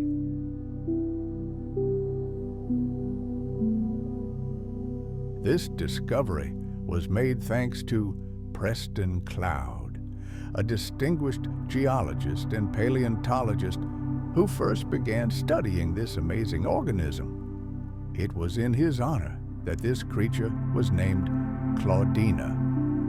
From early research, we know that Claudina was one of the first armored multicellular animals and was quite small. The fossils it left behind show that its skeleton consisted of tiny nested limestone cones. The diameter of these microfossils was only a few millimeters, and their total length ranged from 8 to 150 millimeters.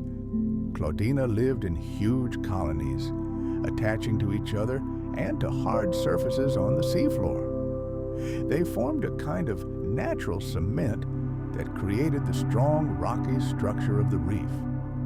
Many scientists have expressed interest in these enigmatic inhabitants of ancient oceans. But it was Professor of Carbonate Geology Rachel Wood and her colleagues from the University of Edinburgh, University College London, and the Geological Institute of Namibia who were able to shed light on the activity of claudines and their colossal importance to the ocean. Just as today, scientists rightly believe that reefs played a crucial role in ocean life. In the ancient sea, they were already a vital ecosystem, providing a reliable refuge from predators for many species. However, for some, they also became a food source or a site for symbiotic relationships, significantly increasing their chances of survival. But one question about the Claudina remains a mystery.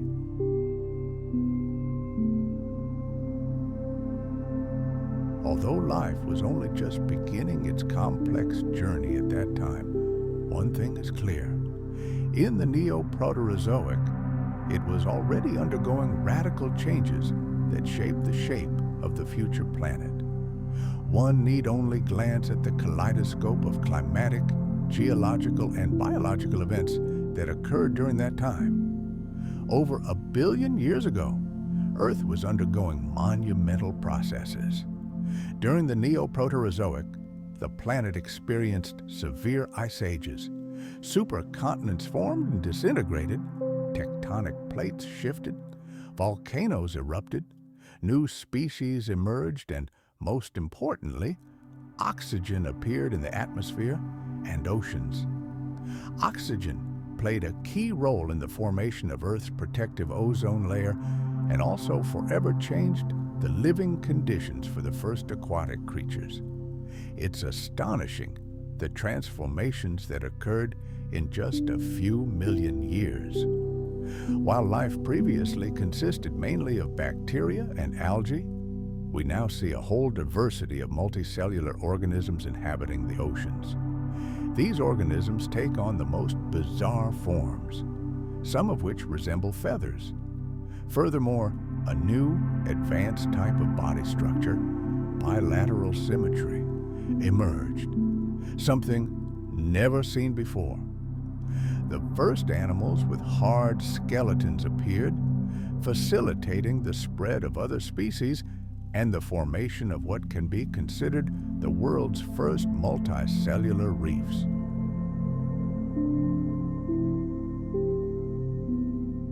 These events marked the final moments of the Precambrian period and opened the way for the biological and geological transformations of the next great era, the Phanerozoic. This historical period became the harbinger of the great Cambrian explosion of life, which we will certainly discuss in our next journey.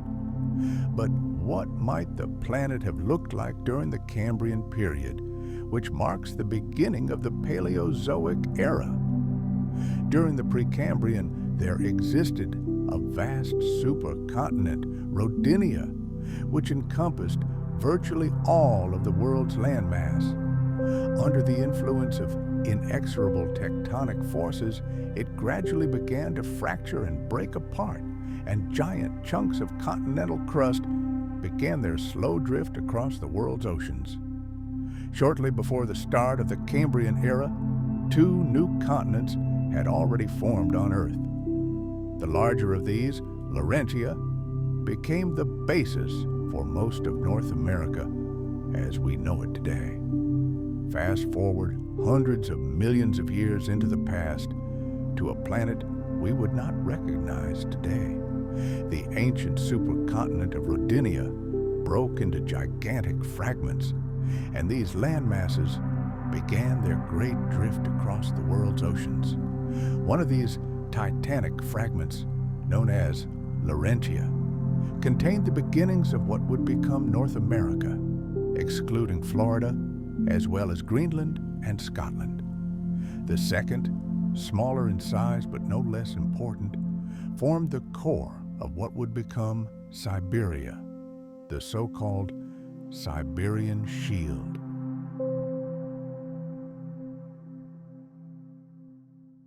At the very beginning of the Cambrian period, a third, enormous landmass broke away from Rodinia, which paleontologists have named Baltica. It was from this continent that the territories of modern-day Russia, Poland, Scandinavia, and northern Germany eventually formed. The remaining portion of the crippled supercontinent Rodinia was renamed Gondwana. But even after such losses, it remained a colossal continent encompassing South America, Africa, Australia, Antarctica, Southern Europe, and even China. As soon as these 3 new worlds, Laurentia, Siberia, and Baltica, gained independence, they immediately fell under the grip of the inexorable forces of plate tectonics. They slowly converged and diverged like giant ships in a prehistoric ocean. In this eternal dance of continents, Some oceans were born while others doomedly collapsed and disappeared. This titanic split created a massive rift between Laurentia and Gondwana, which widened over millions of years to form a new ocean, the Iapetus Ocean. Over long eons, this Paleocene in the southern hemisphere slowly but surely expanded. This was due to the spreading of the ocean floor, fueled by a gigantic mid-ocean ridge running between the two continents. However, approximately 50 million years after its birth, at the end of the Cambrian period, this world began to change. A new geological event triggered the process in reverse.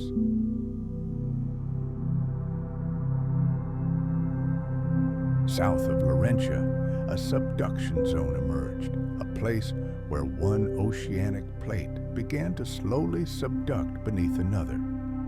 This colossal process gave birth to an entire arc of volcanic islands.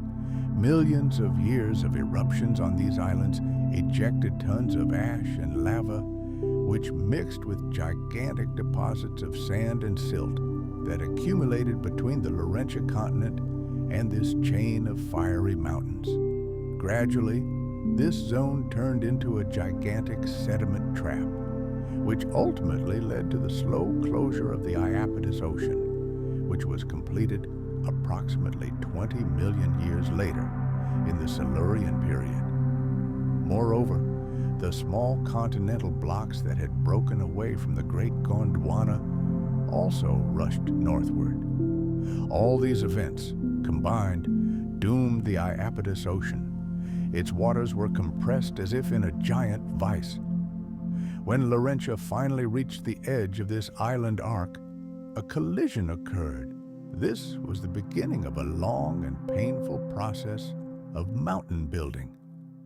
We are witnessing the birth of the Caledonian orogeny, which hundreds of millions of years later would become the foundation for the Appalachian Mountains in North America, as well as the mountains of Scotland and Scandinavia. The Cambrian period began with a great warming period, the last global ice age in Earth's history, which ended the Proterozoic Era, was drawing to a close.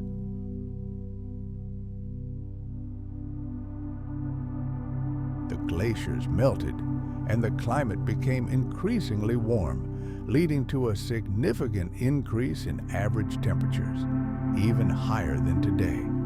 But could the newly formed continents have become home to any life forms? Despite the seemingly ideal climate, with an average global temperature of around 25 degrees Celsius, the continents, located primarily in the equatorial zone, were a lifeless desert. All life was concentrated in the oceans. It was there, in the water, that tiny cyanobacteria gave rise to the first algae, which played a key role in the fate of the entire planet. They tirelessly saturated the atmosphere with oxygen, opening entirely new horizons for evolution. While tropical climates reigned in Laurentia, Siberia, and the Baltic, giant Gondwana, located closer to the pole, remained in a zone of relatively low temperatures. But both lacked the most important thing, soil. On the other hand, conditions in the tropical zone were much more favorable.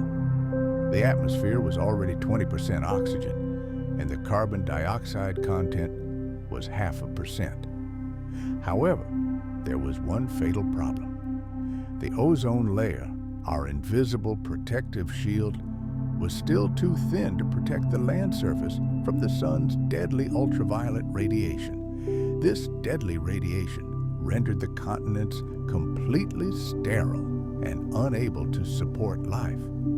Imagine the landscape. Without a single plant, without a hint of soil, the surface looked like a vast, parched desert.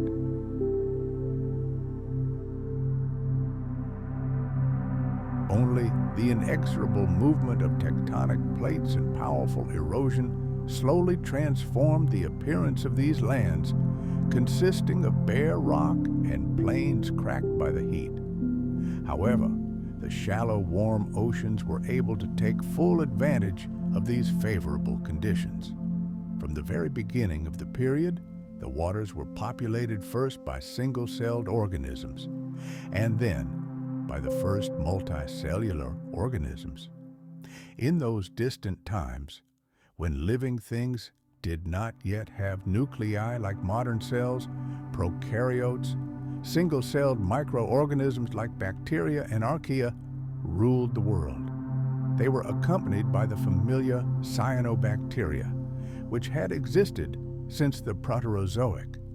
Later, we will see how climate change played a decisive role in the evolution of these species throughout the 56 million years of the Cambrian period.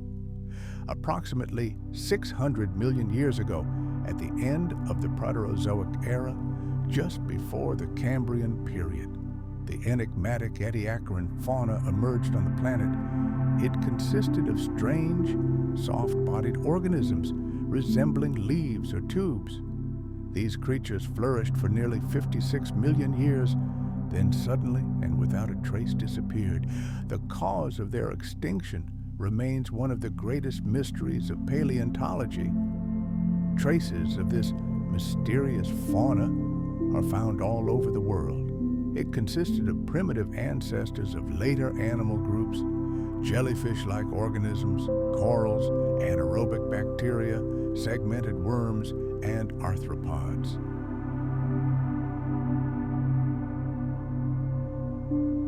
Only a few of them survived that brief but significant period.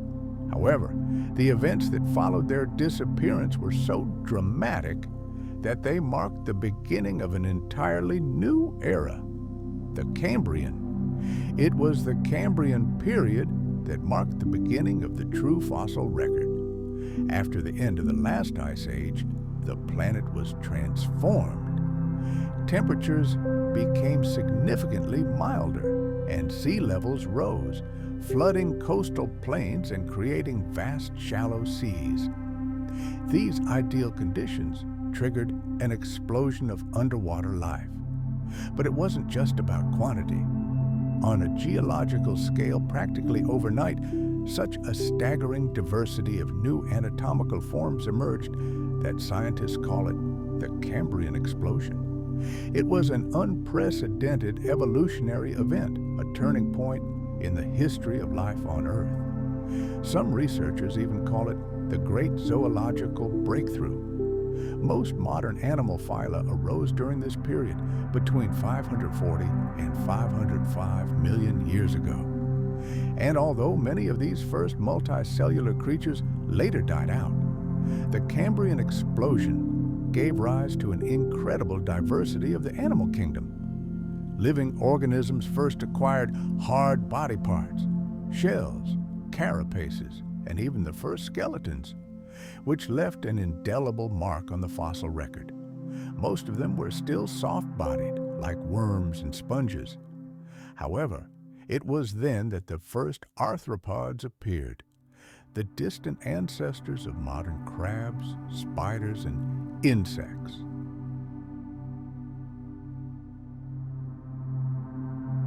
Traces of future cephalopods, the ancestors of octopuses and squid, are also found in deposits from that time. The rapid emergence of new animal species made ecosystems immeasurably more complex than in the preceding Ediacaran period, when the world was populated by relatively simple organisms. During this period, the world's oceans experienced a rapid expansion of life, a veritable biological explosion. Entirely new forms of interaction, such as predation, also emerged. The ocean became an arena for a battle for survival. Some species, so-called benthic, lived on the seafloor or even burrowed into the mud. Others, however, evolved to swim freely in the water column. These are called nectonic animals. The causes of the Cambrian explosion remain a subject of scientific debate, but several hypotheses exist. One links it to a sharp increase in dissolved oxygen concentrations in the world's oceans after the end of the Ice Age. An increase in phosphates and nitrates, nutrients essential for photosynthesis, may also have played a role. This spurred the development of phytoplankton, the base of the food chain, and allowed organisms to build solid body parts from minerals. Another no less compelling theory suggests the onset of the planet's first arms race. The emergence of predators became a powerful catalyst for evolution. Prey were forced to invent defenses, durable shells, sharp spines, and shells. In response, predators became faster, stronger, and their weapons more deadly.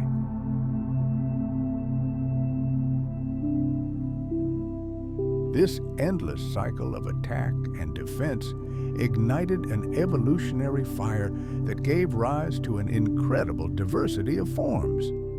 Finally, eyes appeared in the arsenal of living creatures, making hunting and defense even more sophisticated. Another question arises. Could small but crucial genetic mutations occurring randomly during embryonic development have given rise to entirely new body plans? And here, of course, you might ask, what evidence of all this has survived to this day? It's perfectly reasonable to ask, how could the fossilized remains of these tiny sea creatures have been preserved and found when even the bones of giant dinosaurs that lived 300 million years later are difficult to find? Fortunately for paleontologists, a significant portion of the seafloor of the ancient Iapetus Ocean did not vanish without a trace. As tectonic plates continued their endless work of reshaping the Earth's crust, entire slabs of the ocean floor were folded and uplifted to enormous heights, becoming part of mountain ranges. This incredible explosion of life left behind countless fossils, which can today be found throughout the world on the slopes of ancient mountains. Echoes of the Cambrian Era are scattered across our planet. Evidence of that explosive period of life can be found on every continent, as if nature had left us clues leading us into the deep past.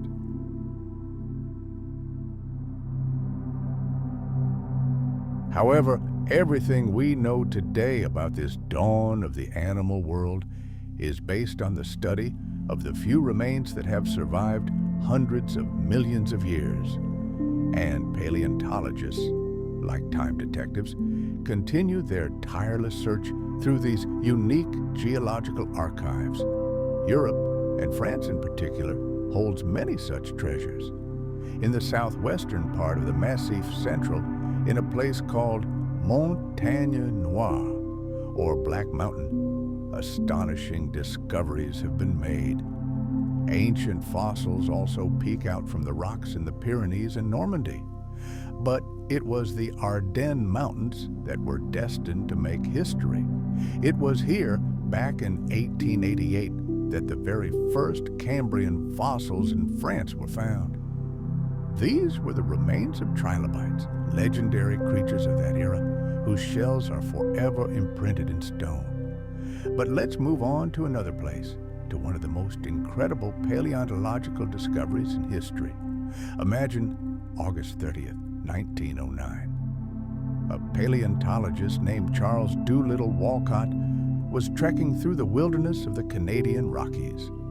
Here, in the heart of Yoho National Park near Mount Burgess, he stumbled upon something astonishing: the Burgess Shale. This wasn't just a fossil deposit, but a veritable stone library, preserving a record of life dating back over 500 million years.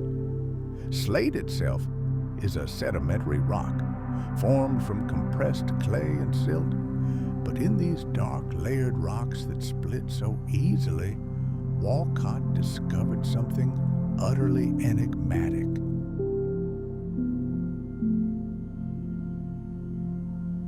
He found the footprints of creatures so strange that they defied everything science knew about early life. To understand how this was possible, one must imagine what these mountains were like 500 million years ago.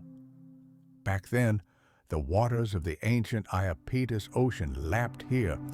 Powerful mud flows would occasionally descend on its bottom. These underwater avalanches covered everything in their path, instantly burying entire communities of living creatures. In this oxygen-deprived tomb, decomposition slowed to a minimum, and so, under colossal pressure over the course of eternity, these creatures were transformed into thin, dark imprints, preserving the smallest details of their structure. Typically, when paleontologists find Cambrian deposits, they find only tiny fragments, the remains of what's known as small shell fauna. These can be isolated spicules, the needle-like skeletal elements of ancient sponges, or fragments of tiny shells and tubes. But the Burgess fauna was something entirely different. It preserved something that usually vanishes without a trace: soft tissue. For the first time, scientists saw not just skeletons, but complete impressions, complete with legs, eyes, mouths, digestive systems, and even delicate antennae. It was a window into a completely new, unseen world. To date, approximately 150 different species of ancient animals, algae, and bacteria have been identified in the Walcott Quarry.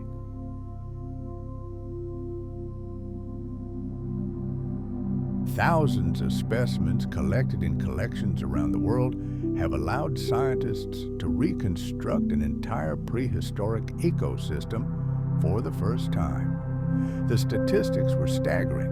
Nearly 98% of all organisms found there were soft-bodied. This discovery revolutionized our understanding of the Cambrian period, proving that in most other places on the planet, we see only a small part of the picture. Soft-bodied creatures were everywhere, but only in the unique conditions of the Burgess Quarry did they have a chance to reach us across the abyss of time. So, who inhabited this ancient world? Mostly, it was animals. Of course, there were also a few species of green and red algae, as well as colonies of microbes. But the true masters of this ecosystem were arthropods, small creatures with jointed legs, and primitive porous organisms we know as sponges. Let's dive into the waters of the Iapetus Paleocene and get acquainted with its amazing inhabitants. Let's start with those who spent their lives on or near the seafloor. This is Catastrophic perfecta, one of the early ancestors of all modern arthropods, including crayfish, insects, and spiders. These creatures, whose traces have been found not only in Canada, but also in China, were small, ranging from 8 to 52 millimeters in length. Their bodies were partially protected by a carapace and ended in a segmented tail with a spiny protrusion at the end known as a telson.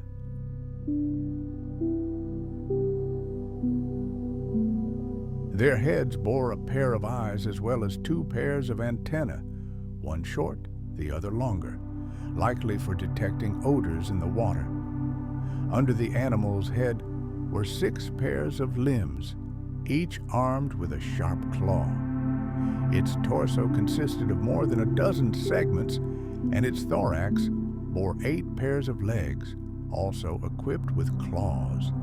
Remarkably, the rear portion of the abdomen was completely limbless. The legs of Catastrophic were a true marvel of natural engineering. They were biramous, meaning they served 2 functions at once. One branch served for locomotion, while the other served as gills for respiration. In search of food, Catastrophic perfecta tirelessly crawled along the seafloor, stirring up the silt with its numerous legs. Having found something edible, It brought the prey to its mouth and crushed it, using specialized oral appendages, mandibles, and maxillae. But the ancient ocean floor wasn't populated only by arthropods. A vast array of creatures with elongated bodies, very reminiscent of modern worms, thrived here. Some of these burrowed into the sediments, while others, with a unique morphology, were able to actively swim through the water column. Among them were the so-called annelids, or segmented worms. The Burgess Shale contains numerous fascinating specimens, such as the mud-dwelling piranha and the free-floating Canadia spinosa. Let's take a closer look at Canadia spinosa. This unique worm reached 3 to 4.5 centimeters in length.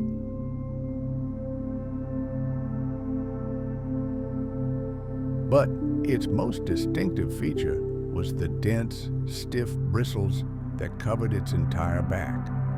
This is a distinctive feature of polychaete worms. Their segmented bodies are equipped with lateral appendages called parapodia, which are used for locomotion. These parapodia bear tufts of bristles that help them paddle through the water. Another inhabitant, a tiny threadworm, was named Paranopsis. Its name comes from the Greek words meaning needle and long hair, which perfectly describes its appearance. This worm was quite small, 1 to 2 centimeters long, and its body width, excluding the setae, was only 1 millimeter. Paranopsis' body consisted of approximately 25 segments, each with a pair of parapodia. It was a predatory, albeit tiny, creature with a rectum running through its entire body. It could move both along the seafloor and burrow deep into the sediment, using its setae to hunt prey and hide from enemies.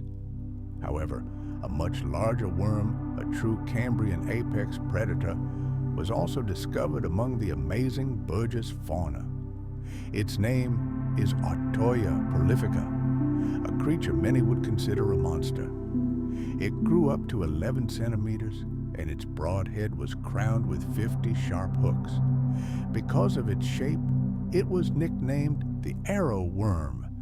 These numerous flexible hooks allowed it to seize its prey with a death grip. This worm was undoubtedly one of the most dangerous marine predators of its time.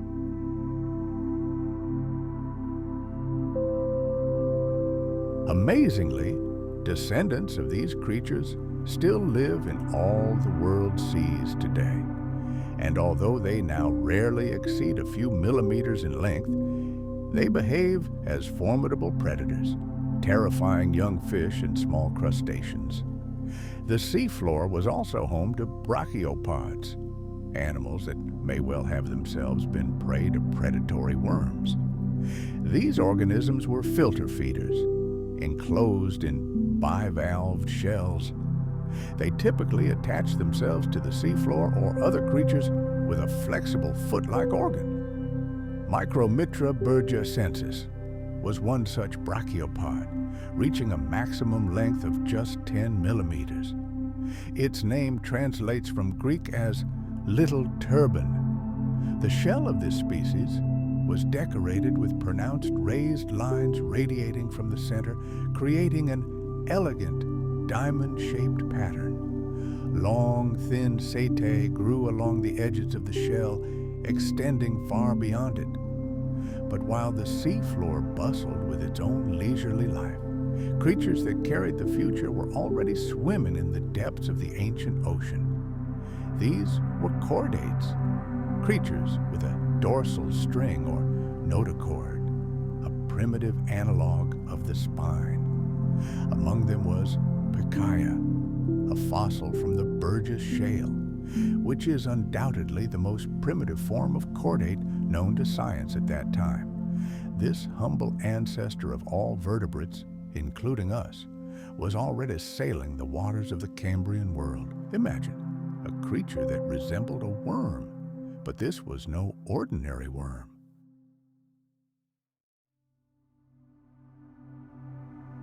Its structure already contained myomeres, special muscle segments that are the hallmark of vertebrates, our distant ancestors. This tiny creature, only about 5 centimeters long, had an elongated, laterally flattened body, making it resemble a modern eel. Primitive eyes could already be discerned on its head, and a small pelvic fin was visible at the back, which helped it maneuver. And while this creature may seem insignificant at first glance, its appearance represents a giant leap, a turning point in the great saga of evolution. Meanwhile, the sea floor of the prehistoric ocean teemed with life. Countless organisms scoured the mud for food. They slid along the bottom and swam through the water column, hunting slower creatures like ancient snails and sea urchins. Among these hunters, one stood out, a fearsome arthropod predator known to science as Sydneia. It was an impressive animal for its time, reaching 16 centimeters in length, the size of an adult human's palm. Its body was reliably protected by a strong shell. Its head was covered by a wide, almost rectangular shield with special notches on the sides for long, sensitive antennae. 2 large, hemispherical, highly reflective eyes located on top vigilantly scanned the surroundings, searching for any unwary prey. Sydneia's thorax consisted of 9 segments, with the middle one noticeably wider than the others. The first 4 pairs of limbs were powerful and massive, veritable tools for capturing and holding prey.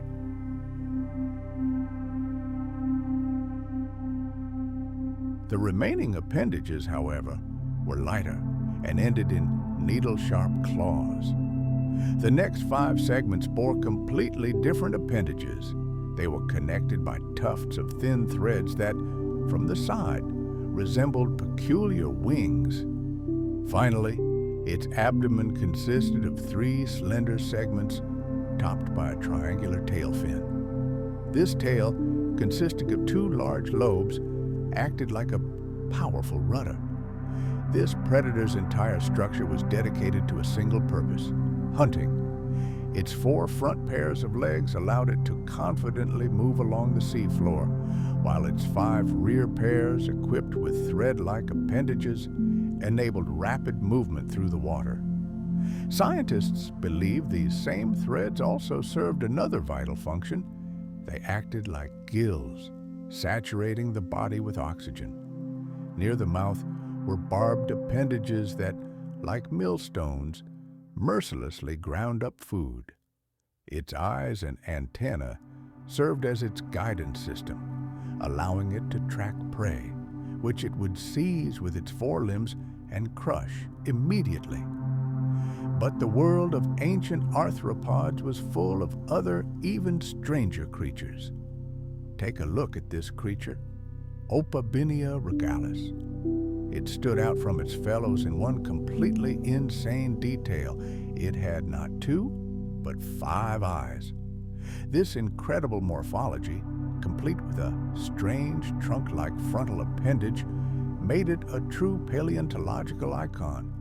Its bizarre appearance is one of the most recognizable symbols of the entire Burgess Shale fauna.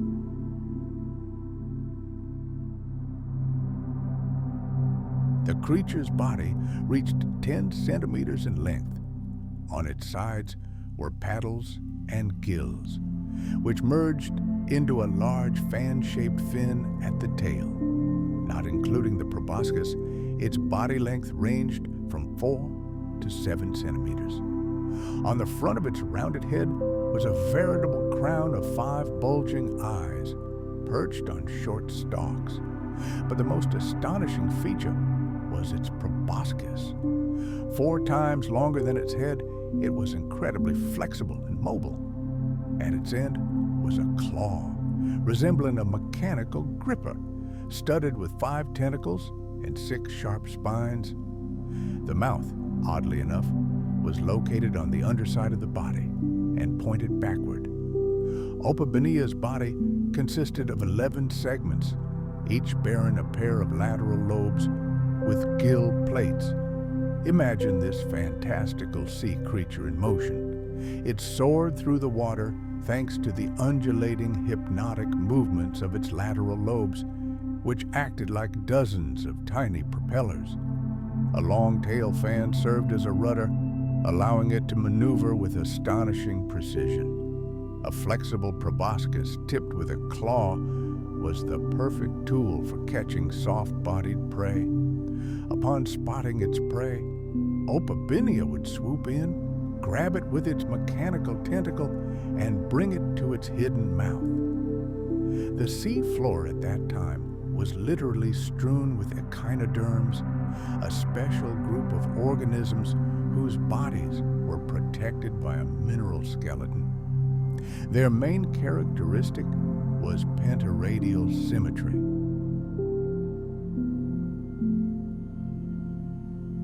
Today, we see this same structural principle in starfish, whose bodies consist of 5 identical parts radiating from a central core. These ancient predators slowly but relentlessly crawled along the seafloor, devouring mollusks in huge numbers. Among the fossil remains, one species with a mineralized shell, Scanella, was even found. An integral part of this underwater world were sponges, some of the most primitive multicellular animals on the planet. Their bodies lacked true tissues or organs. Instead, they possessed an internal skeleton made of a network of fine mineral needles known as spicules. These amazing creatures were bottom-dwelling filter feeders. The Burgess Shale preserves beautiful specimens of several species of sponges from the genus Voxia, including Voxia gracilenta. This sponge was extremely common, reaching up to 8 centimeters in length. It could be simple and unbranched, or it could form complex branching colonies. Each branch was nearly cylindrical, resembling a pointed cone with a cavity inside. To survive, these creatures were forced to continuously pass water through themselves, filtering it through countless channels in their walls and trapping microscopic organic particles. Other species with distinct skeletal structure and shape lived nearby. For example, Voxia dignata and Voxia densa.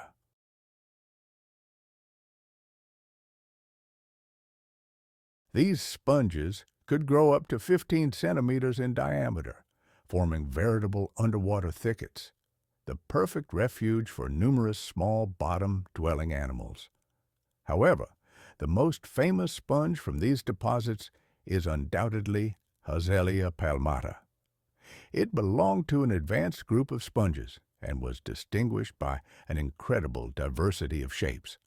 Some species were large and cup-shaped, others elongated and conical, and still others highly branched. But despite their external differences, they all shared a similar microstructure. Thin walls composed of a dense network of tiny spicules. The Hazelia palmata, reaching 15 centimeters in length, stood out for its open, shield-shaped form and numerous tufts of protruding needles, turning it into an impregnable fortress.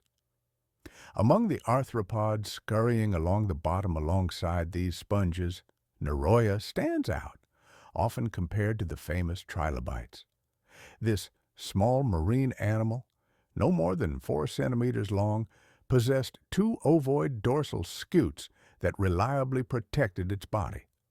2 long, sensitive antennae protruded from beneath the anterior scute. Behind them were numerous pairs of segmented limbs, about 14 in all. Each of these limbs was divided into 2 branches. One, more powerful, was used for walking along the bottom. The other was a bundle of thin threads.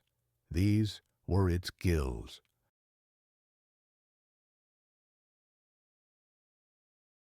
Thanks to its antennae, which likely served as organs of touch and smell, Naroya easily found food and brought it to its mouth using the spiny plates at the base of its legs. But this animal wasn't confined to the bottom.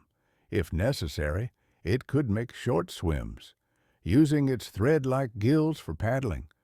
Naroya was most likely a scavenger or even a small predator. However, scars found on the shells of some specimens serve as mute evidence that it, too, was hunted by larger predators. In this world, everyone was both hunter and hunted. Finally, rounding out our parade of amazing creatures is a tubular-shelled predator, Odoria alata. Most of its body was enclosed in a robust, tube-like framework, open front and back. This shell provided the animal with excellent protection. Odoria's head, adorned with large, spherical eyes, protruded from the front opening. Its body consisted of approximately 47 segments, each bearing a pair of appendages. The first two pairs were modified into slender, segmented limbs, likely for locomotion or manipulation. The remaining appendages were branched and divided into internal and external branches. The tail consisted of 3 fins arranged horizontally and vertically, like the stabilizers of an airplane. Odoria's tubular shell likely made it difficult for her to move along the seafloor. But she was an incredibly agile swimmer. She confidently cut through the water with the wave-like movements of her numerous limbs.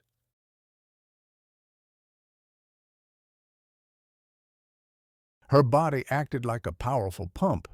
She drew water in through her front opening, filtered out small organisms, and then expelled it from behind, creating a jet stream.